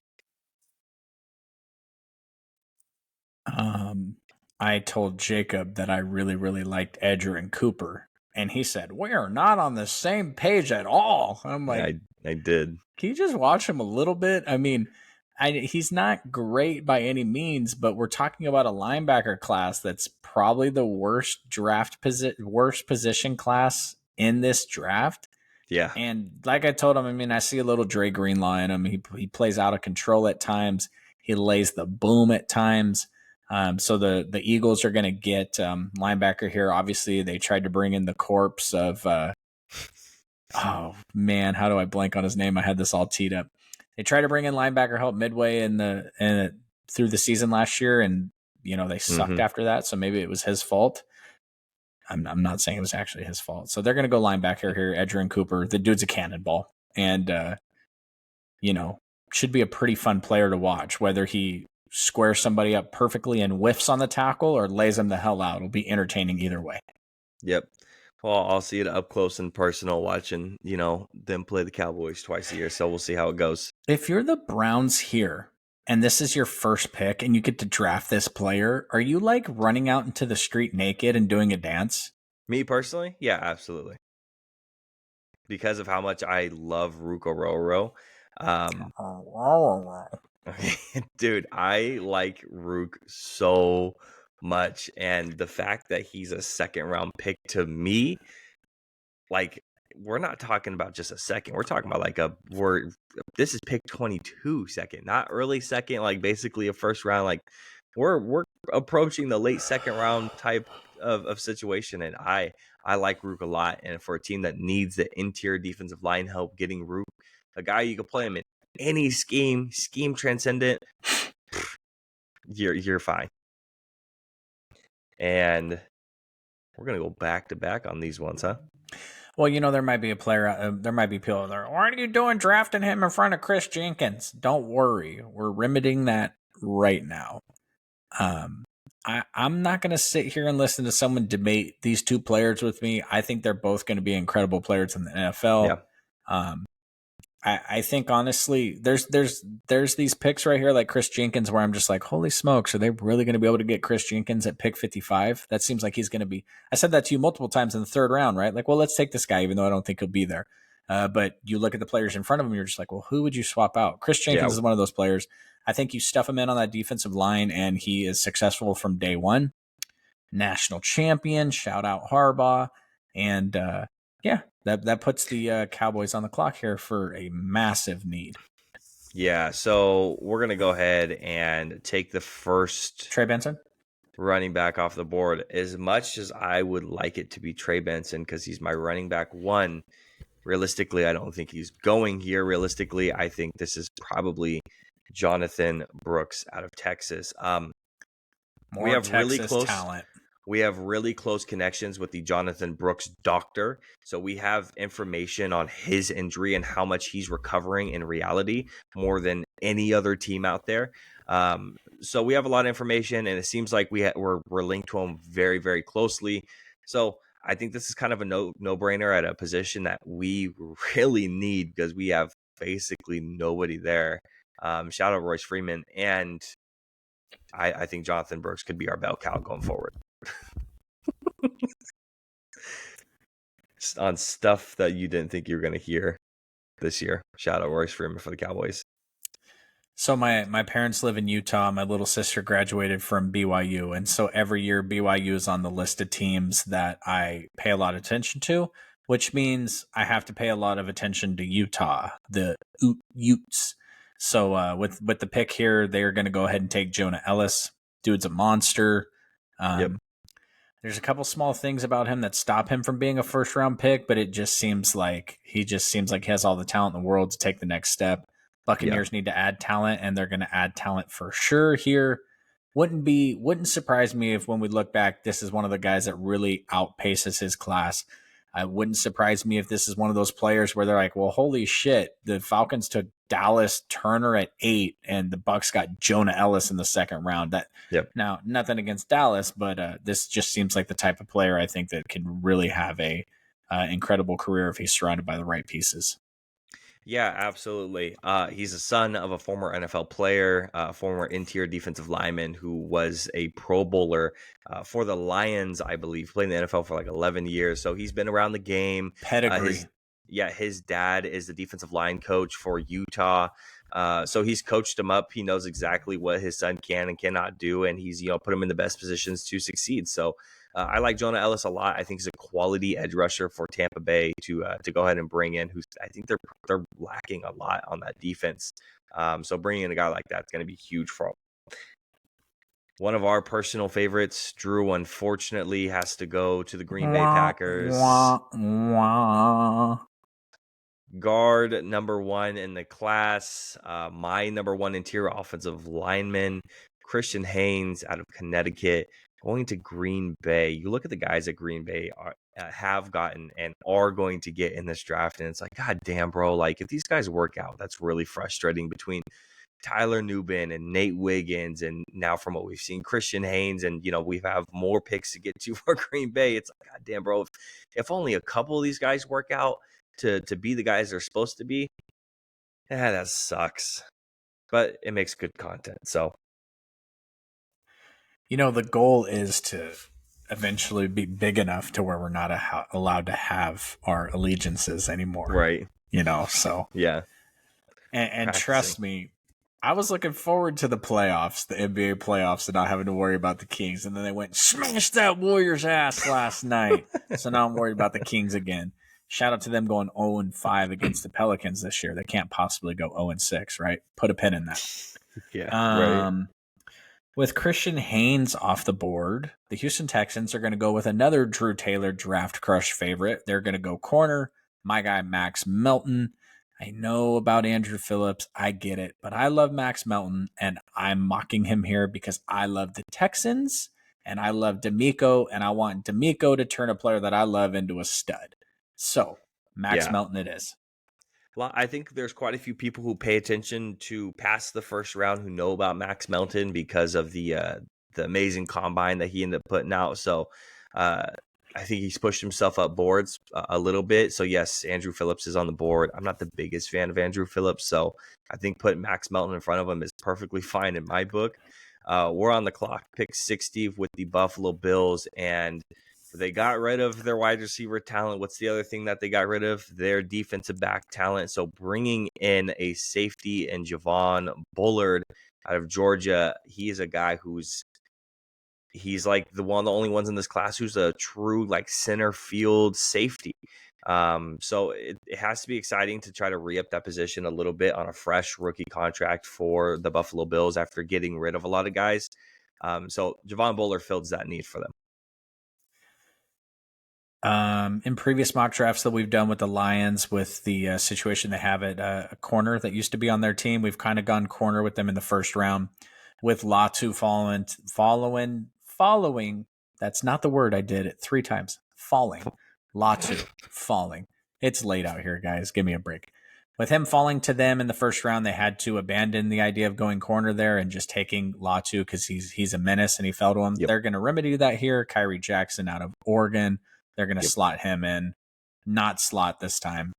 I think he can actually play a couple different places, but they're going to go ahead and take him at the corner position to shore that up, and on to the Ravens. Yeah, so I think Kyrie Jackson is a guy who he's a Dan Campbell guy. He's a physical dog that Dan Campbell likes. So I think that's a perfect fit for him. That's 2 picks in a row. They're like Dan Campbell guys. Like Dan Campbell at the point is the guy in the street that's dancing naked over being able to take Latu and Kyrie Jackson. Yep. And a guy who maybe should have gone a little bit earlier, but has not up to this point. Ricky Pearsall out of Florida is going to go ahead and go to the Baltimore Ravens, and they're going to beef up the wide receiver room a little bit. Another weak wide receiver room with really only guy in there is Zay Flowers. So now you bring in Ricky Pearsall, who's going to play the slot primarily. Dude, is another one of those guys, or if you don't like watching film, okay, that's fine. Go look up Ricky Pearsall crazy catch, and there's going to be one catch who pops up, and he's going to do this crazy one-handed thing like that should not be possible. Just go look it up and see the type of guy that you're getting. So I like Pearsall a lot. Again, him at 62 is good value for Baltimore. So unfortunately, the Niners are once again up. The only unfortunate thing is that Christian Haynes didn't fall to them here. I will be the guy naked in the street if he does, because offensive line is a massive hole for us.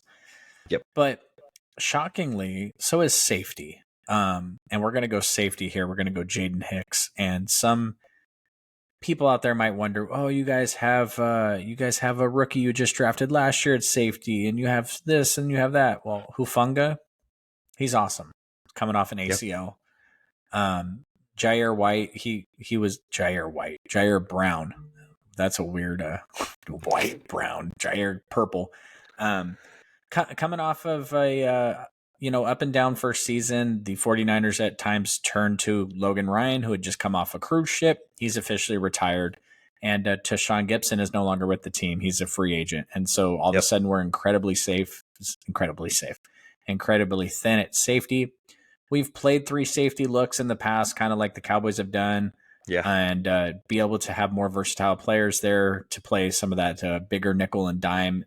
I just think this is if an offensive lineman doesn't fall here, and I really like some of the offensive line talent that you can get in the 3rd and 4th round, I think we can shore it up there. And frankly, we're bringing back an offensive line that, every single one of them is back that we went to the Super Bowl with last year. So filling out some of the defensive issues, new defensive coordinator.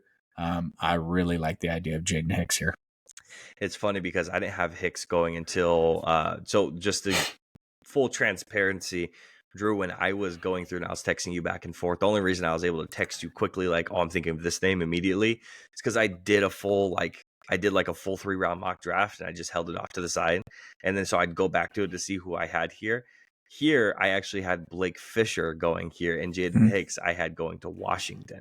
So then as soon as you said that, I'm like, shit, now I'm going to have to do a bunch of work in the 3rd round trying to move guys around. And so when you were like, oh, we're forgetting about this guy in the 3rd round, I'm like, oh, yeah, because he's on another page in my screenshots. I totally forgot about him. Pick 64, last pick of the 2nd round.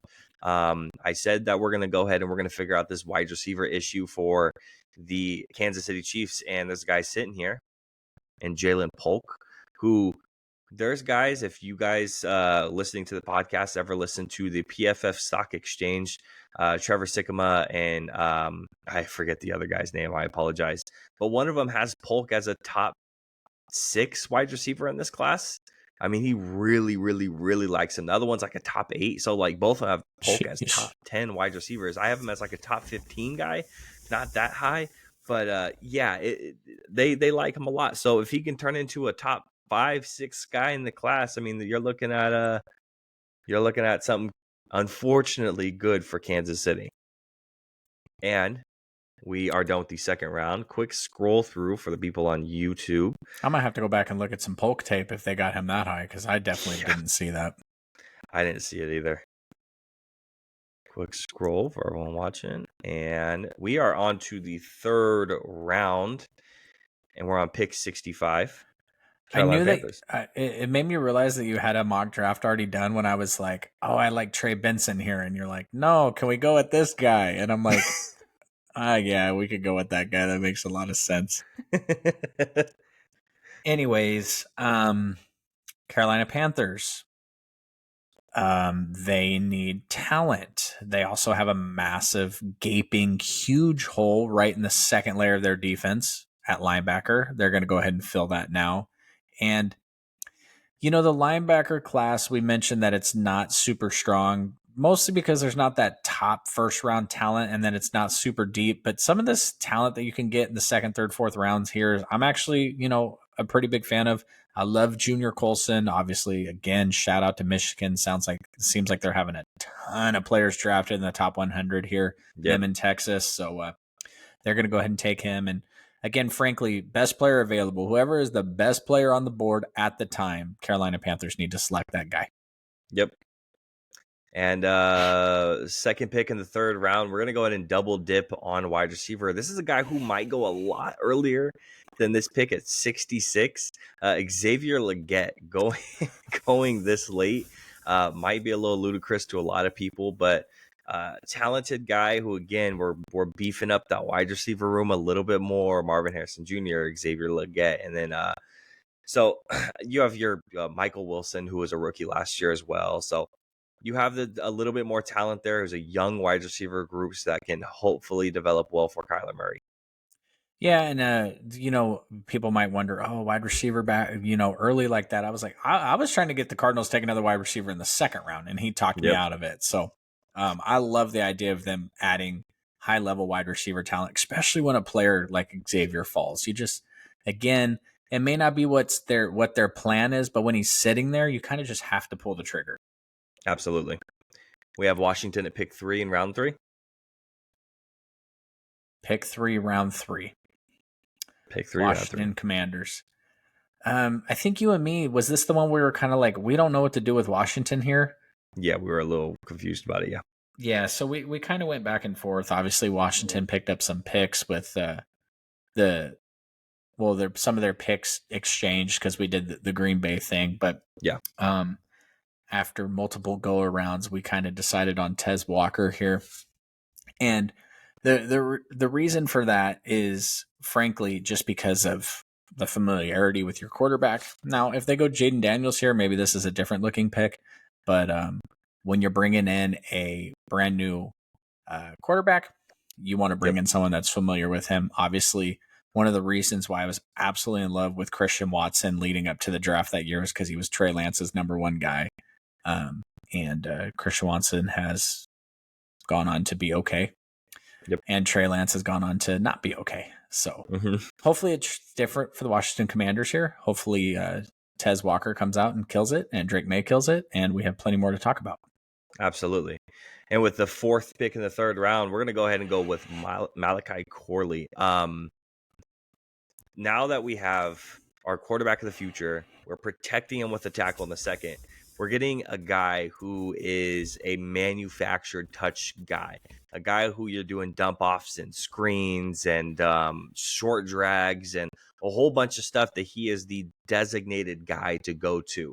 And he's a run after the catch guy, huge yak guy. He's supposed to be the best athlete on the field at all times. Think of he's a Deebo Samuel light, which I don't like comparisons a lot, but that's probably the closest thing that you can get to it.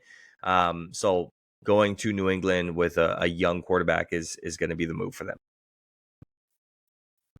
And with the pick that feels the most correct,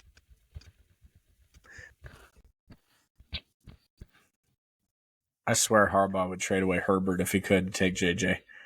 The Chargers are not playing any favorites. They're just going best player available here at a need they have. And there's a certain running back that has been with Michigan for a really long time, and he rushed for a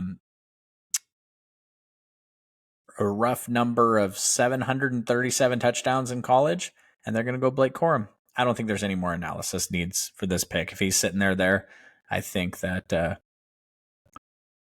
he will be a Charger. I think that would just be really freaking awesome, wouldn't you? Like, wouldn't that be cool to talk about? I think one of those Michigan guys going in the second or the third round back to Harbaugh would be pretty cool. But we have our next, not our last, but our next quarterback finally coming off the board after a one-round hiatus of no quarterbacks. We're going to go ahead with the New York Giants. We're going to go ahead with a guy with a lot of potential, Spencer Rattler. You have Drew Lock over there. You have Danny Dimes over there, but no one really for the future. Excuse me. If you can have Spencer Rattler sit for a couple of years, or maybe a year, 2 years, see how things kind of shake out. Maybe give him a couple starts here and there, depending on how bad that quarterback room really is. He might develop into something good. So we know he has a lot of potential. Watching him, all the way back at like Oklahoma, he seems to shore up a lot of the attitude problems that he had. He seems to be a lot better spirits and a lot more positive and not so diva-ish. So hopefully he could be successful in New York for his sake, not for the Cowboys' sake, but at least for his sake. Cardinals, you've added a ton of talent. Now you're going to start getting into the nitty gritty of filling some gaps you have, specifically offensive line. We did our position rankings last week, and Cedric Von Prawn, Georgia, I'm on top of that. Cooper, Kansas State, I'm on top of that. And you were kind of really pounding the table for this Mason McCormick guy. And I'm like, Yep. Okay, South Dakota State, whatever that. I went back and watched a little bit of it, as much as you can grind guard tape from South Dakota State. Yeah. And what I stumbled onto was actually a couple of draft profiles that people had done on him. And there were some guys that were really, really passionate about the player he could be at the next level. And hey, if they're on board, so am I. So Arizona Cardinals are going to take Mason McCormick here and could slot in a guard for the next couple of years that's going to be able to play at a really high level. Obviously, I'm with the Seattle GM. I'm not a huge believer in spending a ton of money or capital on the interior lineman position. But if you can take a guy in the third round and have him play out his rookie contract as a starter, then that's a win. Absolutely. And here with the 8th pick in the third round, this is your last pick, New York, for us at least. We need to get Aaron Rodgers another weapon, and we're going to scroll past a couple of these guys to someone who's a little bit more secure. Jalen McMillan is going to go later in these rounds in terms of third, fourth. He might go late second, but he's a guy who kind of feels inevitable as a slot receiver who has very soft hands and runs really crisp routes. He seems like he's just going to be a guy who's successful in this league. 600 yards a year for a couple of years and be a safety blanket for Aaron Rodgers when he's not chucking it to Garrett Wilson. So, Lions. Detroit, you've stolen an edge. You stole a corner. Now we're going to beef up that interior of the offensive line. We're going to go ahead and maybe go non-conventional wisdom here. Obviously, Boston College, not a huge school. Christian Mahogany, though, again, solid guard. I honestly love the offensive linemen at the top end of this draft, and I really love some of the offensive linemen that are going to be pick 80 to 110. I think there's real talent available there, and just these types of players that, it may not be a guy that is going to start for you year one, but this isn't a practice squad player by any means. So they're going to go ahead and shore up a hole there in their offensive line. And Mahogany. Here's an interesting 10. pick. Yeah. Guy who's been sitting here for a while, and you may have already forgotten about him. Mr. T'Vondre Sweat. There's one reason and one reason only that he's fallen this far down the board as a potential of not what we would do, of what can happen and probably will happen is that DWI for T'Vondre is really going to hurt him. Outside of that, he's probably a second round player going in the third or maybe even the fourth. I try to take him in the first. Yeah. So we're talking about for Atlanta, we're talking about, if we go back real quick, they get Mike Sanders still, and we get Dallas Turner in the first, and then we go ahead and get T'Vondre Sweat. Our defense is immediately better. It's a piss poor defense. You immediately get defensive line help on the interior and on the outside, and you get your corner help. You're happy with your first 3 rounds at the bare minimum. Happy is the least you could say about it. But Chicago, with their last pick of the third. I mean, they're stoked here. Marshawn Kneeland, that's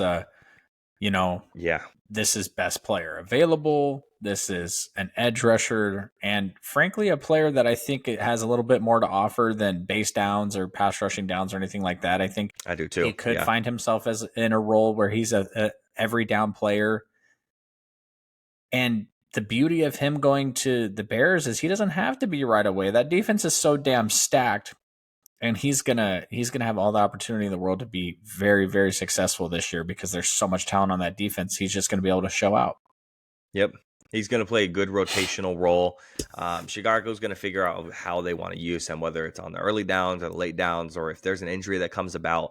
Regardless, I mean, I know they traded last year for an edge rusher and he played well, but you need more around that defensive line, right? And you could have maybe gone defensive line in the first round, but getting Nealon here in the third when he probably should go like 10, 15, 20 spots higher, maybe even, is a steal for them.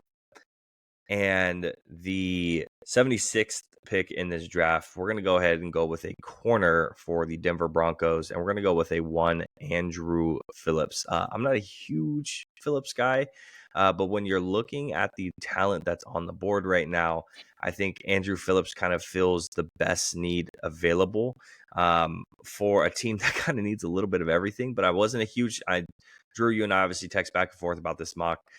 We already got our quarterback. We didn't really like where we were at with the wide receiver talent here.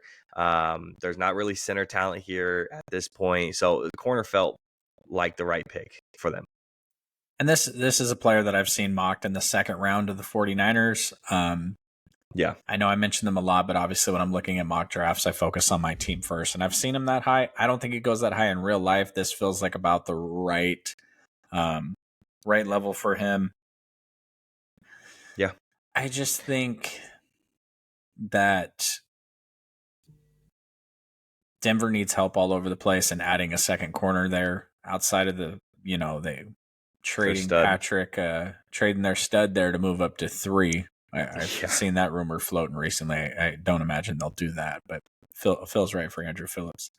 77, the Raiders, they want to do something crazy. They got a need, and that's a need for speed. So they're going to go ahead and hop onto the halfback train and grab one.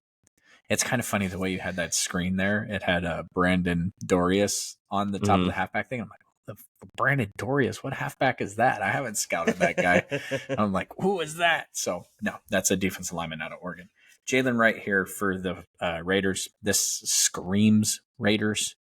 Yeah. Like I made the joke earlier about them trying to take Xavier Worthy at 13, a la Darius Hayward-Bay. So they get their speedster here. Yeah. Henry Ruggs. Henry Ruggs. He liked to go fast, didn't he? Yeah, a little bit. A little bit of bad luck on that one.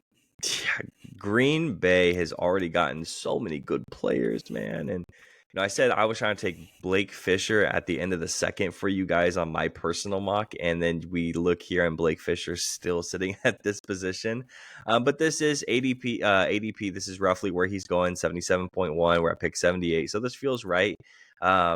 Blake Fisher, I'm a big fan of, especially with the fact that Joe Alt gets all the attention on that left-hand side while Blake Fisher is protecting on that right-hand side.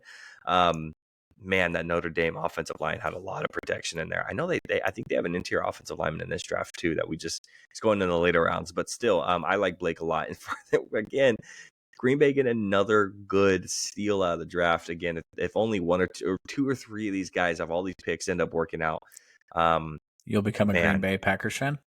No, I'm good off of that. Sorry, Aaron Rodgers has done a little bit too much damage to my psychiatricness. It's not good. So, the other thing I do want to throw out there real quick though, and I'll mention this again on draft night. Do not be surprised if Green Bay packages some of these picks or their second round picks or whatever they need to package to move up a little bit. I don't know for what. But they have a history of moving up just a little bit. They moved up for Christian Watson. They moved up for Jair Alexander. They moved up for a lot of guys in the past. And don't be surprised if they try to maybe move up a little bit to take who they want to take. If you see a Quinyon or Terrion Arnold or something like that falling, they might look at it sideways and go, maybe we should go ahead and move up a little bit, especially since they have all these picks. So we talked about the Falcons. The Falcons defense. They really have been setting themselves up. Yep. So what are we going to do here? Are we going to go defense, or are we going to flip it to the offensive side of the ball? With their pick here going Jermaine Burton, they are going to go ahead and stop their defense fatuation, and they're going to add a wide receiver. Burton is a super interesting player. I've read a lot of draft profiles on him. There's a lot of people that are really high on what he brings to the table. Yep. I'm not a super huge fan of the guy, but other people are, and we're going to slot him here for the Falcons. Yeah, I'm kind of in the same boat as you. I'm not the biggest Burton fan. I know some guys, again, pound the table for him, but I know there's a lot of off the field issues for Burton. So him sliding to the third makes a lot of sense. The talent might say late second, but the attitude issues kind of say mid third, maybe even late third for him personally. This is my thing, and I'll explain it. When you play for a team like Alabama, when you play for a team like Saban, and you still have coach, you still have attitude issues and you still have character flaws at a program that's as structured and rigorous as Alabama, I put a red flag on that one. That doesn't mean it's going to translate to the NBA, NFL. Obviously, the NFL has a ton of handlers. That's why I think a player like T'Vondre Sweat's going to be okay, because there's people that work for those teams that their whole job is to take care of these players and not let them do stupid stuff. So maybe he'll be fine, but Alabama has a lot of that also, and he still had some issues. So yeah, here at pick 16 for the Cincinnati Bengals, we went tight end, we've gone tackle / guard, and then now we're going to go ahead and flip it to the defensive side, and we're going to go ahead and take Brandon Dorlus, who's not a halfback. Yeah, who's not a halfback. He might be an edge rusher, might be an interior defensive lineman, depending on how he weighs out and depending on how he does against competition. Kind of depends on where they're going to put him. But you look on some sites, Dorlus is an edge. This site, it's interior defensive lineman. So he's kind of a weird situation. I'm kind of curious on how a team maybe like Cincinnati is going to use a guy like that. We're starting to get into the right range here for the Seattle Seahawks to make a pick for their interior offensive lineman. There was a little bit of a run on them earlier, and I think they're going to try to select their guy. Von Prawn is a option here, but we're going to go ahead and go with Cooper out of Kansas State. Stick him in at guard. Both guard positions, really. I do think he can slide to center. It gives you that versatility there.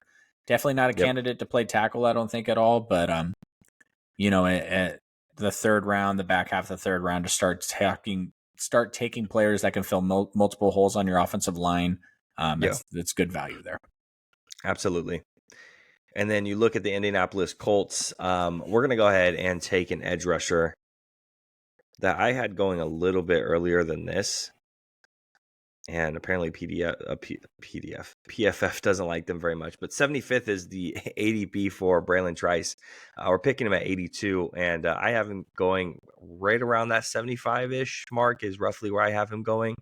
So I have him roughly going in that range, maybe even a little bit earlier in the 60s. So I like Trice a lot. And I think with Indy getting an edge rusher is going to be pretty huge for them. Here come the Rams. They've made a lot of interesting moves so far. They've slotted in some defense. They've done a little bit of everything. Patrick Paul is a super interesting player to me. Is one of those players where originally he was not on my radar for an offensive lineman, but then as I started looking at more and more mocks, I actually saw him multiple times to the 49ers and the Cowboys, like early third round, with some trade up stuff, some weird mock drafts that people were doing. I was like, all right, I got to go back and look a little bit more at this guy. And so I kind of came around on him a little bit. And he just kind of plays football like a Steeler. Not a Steeler. I'm sorry. You're jumping ahead of me here. I know. Plays football like a Los Angeles Ram is what I meant to say. And I think that with offensive linemen that have certain deficiencies, when you go into a scheme like a Kyle Shanahan scheme, like a Sean McVay scheme, you can scheme around deficiencies that certain players might have. And I think this is actually an awesome pick for them there because they can maximize him to his full potential. Unfortunately, by scheming up tight end help and other things like that in some of the areas that he's not as strong at. Yeah. I think it's a need for them to get Patrick Paul at that position. I think is great, especially with the picks that they've already made, shoring up that defensive line super heavy, and then adding a tackle to to their guards that they've spent, quite a bit of money on, which Drew loves, Don't is spend money is on guards, guys. is great for Matt Stafford. So looking at the Pittsburgh Steelers now, we're going to go ahead and turn our attention to the cornerback position. We have Joey Porter Jr. over there, but we want to add more talent, and Renardo Green is going to fill that role. I have a couple guys in front of Renardo Green in terms of who I like a little bit more, but some of those guys like Jerry Jones, but he's like a slot corner, and it'd be better for the Steelers to go ahead and get an outside corner. So Renardo's going to fill that role really well for Pittsburgh. I like a player like Renardo also because playing at Florida State, it's giving you the opportunity to play against, we're not talking about a South Dakota State guy. We're not talking about a Sacramento State guy here. We're talking about somebody that's played against some of the better teams in college football, seen some of the better wide receivers in college football. So I think it's a good fit for them there. Absolutely. The Browns, a little bit of linebacker help needed. And anytime you can take a legacy name like a Jeremiah Trotter Jr., you just got to do it. Yep. ADP 89. We're taking him at 85, maybe a little early. But the Browns defense is stacked. And just like Got adding in a Clemson player connection. Yeah, and I talked about the Bears adding in a player that can come in and play rotational edge for them and things like that. This is kind of the same idea for the Browns. You got a player who has a ton of upside. You can slot him into a really good defense, put him in positions to be successful, and get the most out of him. And that's kind of what you want with a third-round pick. Yeah, you take Rook earlier, and then now you're going with Trotter, two guys who are going to have a lot of familiarity with each other, playing on the same college team. Two guys who are really talented. Trotter has some issues with his flexibility and his, especially in coverage, but you have guys out there to do a lot of that coverage stuff, right? JOK has all the coverage that is needed for that linebacker spot. So being an early down linebacker is probably where he's sitting. But that's what they needed. Your JOK is great in coverage, but he's not the best when it comes to stopping the run. And I think Trotter's going to fill that role. I'd like to get the PFF guys on the phone and be like, what the fuck is going on with Brandon Coleman? I remember I was like, what about Brandon Coleman? You're like, who? And I'm like, TCU, he's only given up 2 sacks and like 3,000 snaps. And you're like, who? I'm like, all right, well, I guess we're not taking him. Yeah. There's a couple of guys like that too, where I'm just like, what are we doing, bro? I'm like, okay. You're like Xavier Thomas. And I'm like, did I watch him? And I'd like look back at my list. I'm like, oh shit, I did. And I like refresh my brain. I'm like, oh yeah, I remember a little bit. We're going to go ahead and go safety here for the Houston Texans. And we're going to go with a 1 Cam Kinchens, my safety 2 in this class. This is what the fourth safety taken in this draft now. I think when it comes to the Texans with a team who's really talented and needs a little bit of defensive help, you just take whatever like best player available when it comes to that defensive side of the ball. And I think Kitchens fills a lot of roles really quickly, and he can play all over the field. Cowboys need some offensive line help. Yep. Despite taking Jackson Powers already, they're going to fly down to Kansas. Some Jayhawk, Dominic Puny. I'm going to call him Puny. Dominic Puny. That seems like... Jesus Christ. Yeah, he was a little puny on that one, watching Nick Bosa run him over again and again. The Cowboys are a roster that feels like it's being held back by curious decisions when it comes to scheme on some certain things. They don't have a ton of holes. And offensive line is probably one of them. I think it's funny looking at that. CB, don't really feel like that's a need this year. Linebacker, obviously Van Der Esch, that's problematic. And then wide receiver, you guys cut the injured guy that you paid way too much money to. But Dominic Puny makes sense here for the Cowboys.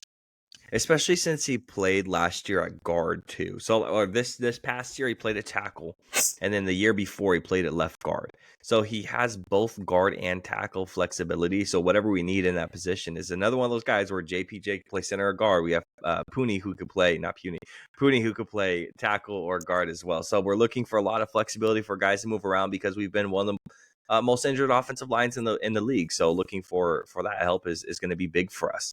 You do love versatility in the third round. Being able to draft Absolutely. a player and fit him in a couple different places is really nice.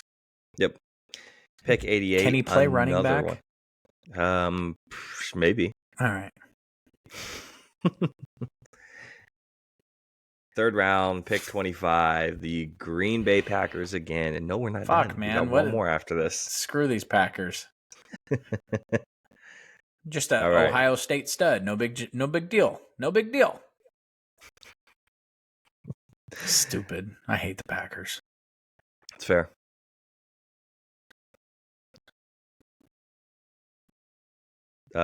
Drew. Oh, did you lose me for a second? I did lose you. That was weird. And you're gone again. I'm like, yeah, I know. I'm going in and out. I don't know why. Oh my God. It's almost midnight. You're turning into a pumpkin. Yeah, right. Apparently. Cinderella. Okay. I think it's good now. I don't know what was going on. Hey, when we make it big, you should just pay for Skylink. Yeah, I don't know what is going on. It's like, I don't know, this mess of cords I have over here on my desk. So I don't know. Green Bay Packers, we're going to go ahead and run with a Mr. Michael Hall. A guy who I think you have guys who can get into the backfield and stop the run, right? You have a Kenny Clark. You have the other Georgia defensive tackle got drafted recently, but this is a guy who's going to play a lot on third downs, and you're going to hope to rush the passer primarily. So Michael Hall, super athletic, really quick off the line. I mean, depending on his weight and where he plays, he might even move over to edge sometimes, depending on the technique. But he could be all the way to like 4 tech on close to the outside. So he has a lot of versatility for him. Another guy that Green Bay goes ahead and takes. Tampa Bay. Trey Benson. Get Baker some help. Yep. Get Mike Evans some help. Which I like. Trey here is great in my opinion because you already have the pass catcher running back. You already have that going. He caught 800 yards in receiving yards. Oh, I forget his name. I could see him. I just can't see his name. But he had 800 receiving yards last year. Super talented. And now you have Trey that can come in and really be the first and second down back. With Trey struggles in the pass catching anyways, and now you have a guy that can run on first and second, and then the third down back who can go in and come in anyways at that point. So. Rashawn White. Yeah. That's right. I had him on my fantasy team all year. I had to click into Yahoo Fantasy. Pick 27 for the Arizona Cardinals. We're going to go ahead and run up more offensive line help. We're going to Cedric Van Pran. And again, we took wide receivers, we took edge rushers, we took guard help. Now we're taking center help here. So Arizona had a really good draft at this point, and I believe, that's their last pick. So when it comes to those first 3 rounds, they should be really happy. I don't think Arizona should trade out of a lot of these picks. I know they have a lot. Unlike Green Bay, I could see them packaging and moving up. Carolina, when it comes to Arizona, they should just stick and pick with a lot of these guys. You made a lot of the moves to take blue chip prospects. Take them now. You have this many in the top 100. Take them now. You're taking an offensive lineman out of Georgia in the late 3rd round. That's a dub for you guys for sure. Absolutely. All right, one last one. These damn Packers, man. It was almost like, all right, how are we going to find someone that fits a need for them? But, we did, because we can always talk ourselves into absolutely anything when it comes to teams that need talent.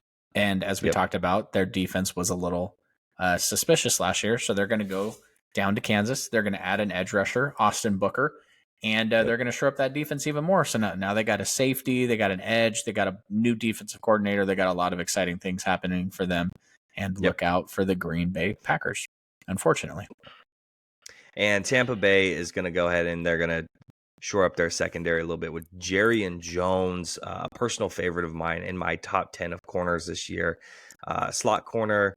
He's going to fill a role that you just traded one of your corners away this past offseason. So going ahead and sticking another one in that position. Again, I think the talent-wise, he's close to a second-round pick, in my opinion, but he's going to go closer in the 3rd for a lot of guys, especially being the slot. It's not as valuable or as valued as some of the other positions. So getting him this late to me is a steal in my books.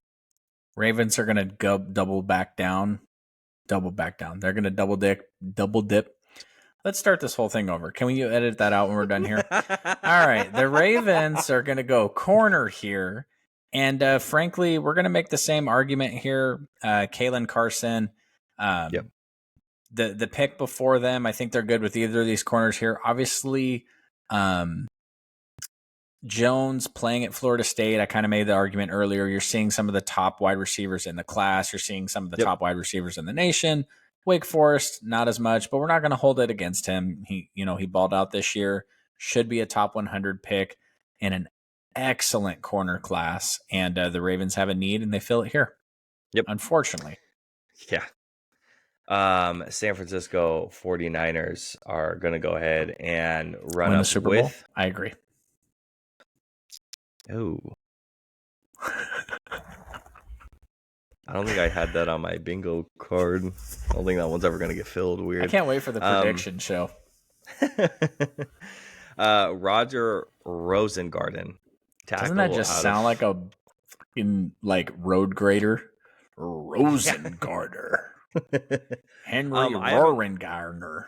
I haven't really done a whole lot of research and film on this tackle, particularly out of Washington. So I know, Drew, I know you go through a lot of the guys that you are potentially going to be drafting. So when it comes to, are we talking about like a swing tackle here, or a guy's going to develop into a starter? What are we talking about here with Roger? This is not the heir apparent to our Hall of Fame left tackle that we have, but there were some issues last year with Colton, and there's a couple different things that we can do here to shore up that right tackle spot in the interim. We got a couple young guys at guard and center that I think we're going to be okay with. And so it's really just about depth at this point. And the funny thing is I actually really like him as a player. Colton McKivitz had his struggles last year, and you asked me when we were doing this, you were like, do you want to go offensive lineman or do we want to go corner for the Ravens? And I told you I wanted to go corner because I wanted to draft this guy with the 49ers pick. So I cheated a little bit, but who cares? Because this whole thing is a little biased because we're Cowboys and 49ers fans. So exactly. Yeah, I definitely think he has potential to replace Colton McKivitz down the line. Definitely not replacing, we've had a good run at left tackle with Joe Staley, and then being able to fleece Washington for a future Hall of Famer. So absolutely. And looking at Kansas City, they're going to want some additional defensive line help, and a guy who's just going to get after the quarterback a little bit is going to be Gabe Murphy. I know we have a bunch of guys here are in front of him, but you look at ADP and he's 92, and I like Gabe a little bit more than some of those other guys that are, except maybe Mohammed Kamara. I always forget his last name, Camera. So when it comes to Gabe and when it comes to the Kansas City Chiefs, you brought back Chris Jones, and whenever Chris Jones is on the field, you have a guy who's going to take up two blockers. And then also on the other side, you have George Karlaftis, who's been pretty successful. I feel like they've always been looking for that one more additional rotational guy, and I think Gabe Murphy might be able to provide that. Shout out to George Karlaftis. I didn't think he was going to be super successful in the league with the short arms that he had. Shout out to Trent McDuffie. I didn't think that he was going to be successful with the short arms that he had. Just statistically does not happen. And, shout out to them because Kansas City found these guys and said these guys are going to be successful, and then put them in there. Of course. Shout out to the bitch ass Chiefs that can do no wrong with anything they draft. Exactly. And now to our first comp picks. We have five comp picks in this third round. Will be the only comp picks that we go through. Jacksonville Jaguars. This is the Calvin Ridley comp pick, I believe. Interesting to say that, because they're going to go ahead and go to the wide receiver, and they're going to take Mr. Javon Baker and fill a hole at wide receiver. They got to do whatever they can for Trevor Lawrence. The clock is ticking on him. I know I mentioned earlier that they talked extension. I think that would be a mistake. I think you need to run him out there and see what he can do this year. He has not been what he was expected to be. That whole draft class, frankly, has been absolute trash. So hopefully they can surround him with some talent and he can make it happen this year, because I root for everybody to succeed. Yeah. Except for the Cowboys. Looking at the Cincinnati Bengals, shut the fuck up. You're a bitch. Jesus Christ. It was so unnecessary. We almost got through an entire mock without mentioning Mozzie Smith. That's fucking crazy, dude. Oh my God. Who should the Rams take here? A guard? Oh my God, dude. Man, fuck off. Cincinnati Bengals, you're going to go ahead and take Ray Davis. You let Joe Mixon out the door. You traded him. You were going to release him, and then you traded him to the Texans. Now you're going to go ahead and bring in a guy that I'm a huge fan of. And I think he's going to play great in more of a committee type role. So getting him out there in Cincinnati is going to be good for them. And Ray Davis is so damn decisive. I love it. Just one cut, go. Like, just get the ball and go. I do not want my running backs to be Michael Jackson. I don't need you to be dancing. We're cool. Just hit the hole. Yep. Oh, shit. What happened? Did you delete Last it? quarterback off the board. Michael Pratt? Miss me on all this dumb shit about your QB room, okay? You guys got 1 year to decide on Justin Fields. 2 different guys, yeah. Justin Fields, he's hanging out in the room over there. I can bring him into the podcast if I need to. And one guy's a trash can and one guy's washed. Luckily, between the two of them, you should be able to choke out a season or two of mediocre-ass quarterback play to continually find yourself in the 18 to 24 pick range for Mike Tomlin to continue his little streak that he's so proud of. And you draft the developmental quarterback here, train him up, sit him for a little bit, and hopefully you can have a segue situation for when Justin Fields is converted to running back and Russell Wilson is retired and fat. He's gotten chunky. Have you seen him? I have. There was a photo of him at the airport the other day. I was like, holy shit, is he going to play offensive tackle? Maybe if they need it. The LA Rams are going to go ahead and pick a linebacker here, and we're going to go ahead and go with Maurice Liufau, linebacker out of Notre Dame. They need the linebacker help, and who did they have? They had Bobby Wagner a couple, not last year, but the year before, and I feel like they've been trying to piece together some type of linebacker room from here. I'm a big fan of Maurice. He's like top 3 linebackers for me in this class, along with his counterpart from Notre Dame as well. So I think it's good value here. And since I get the last pick, I'm calling an audible.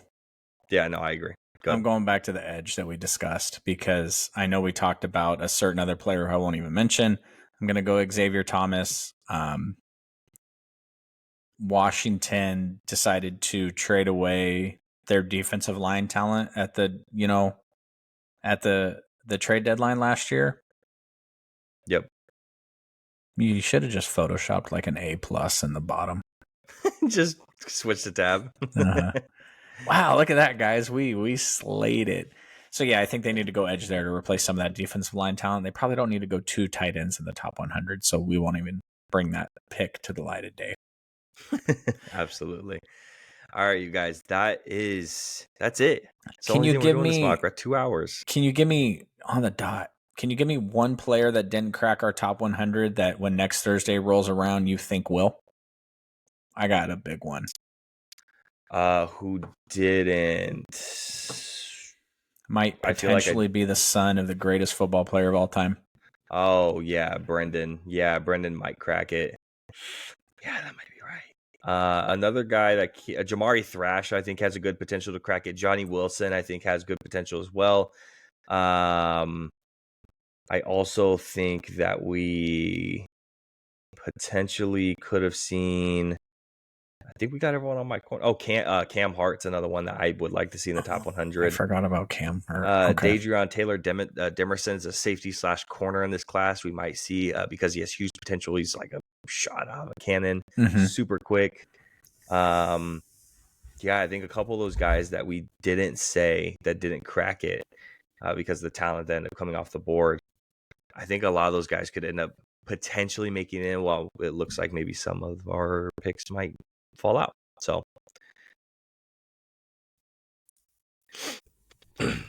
besides Brendan Rice, is that the only one? Yeah. I mean, I'm going to try to draft Christian McCaffrey's brother and Frank Gore's son also. So just get the legacy team going. Yeah. All right, you guys, I do appreciate you sticking around to the very end. There's not a lot of channels out there doing 3-round mock drafts. We're here, we're doing it a week out from your NFL draft. We will be live on that day, 5 o'clock on the dot. We might even go live a little bit earlier, give some pre-draft analysis, talk a little bit about it. If you stuck around to the end, I appreciate it. Give us a thumbs up. Follow us on all platforms. We stream on Twitch. We stream on YouTube. Subscribe if you're on YouTube. TikTok, go and follow us over there. Every platform. Make sure you're following on all the content. We do appreciate it. Drew, any last words before we sign off for the night? Yeah. We sent them Warriors bitch asses home. It's full circle. The end of the dynasty. Bye-bye, Clay. All right, you guys. We do appreciate it. We will catch you live Light the next week. See ya.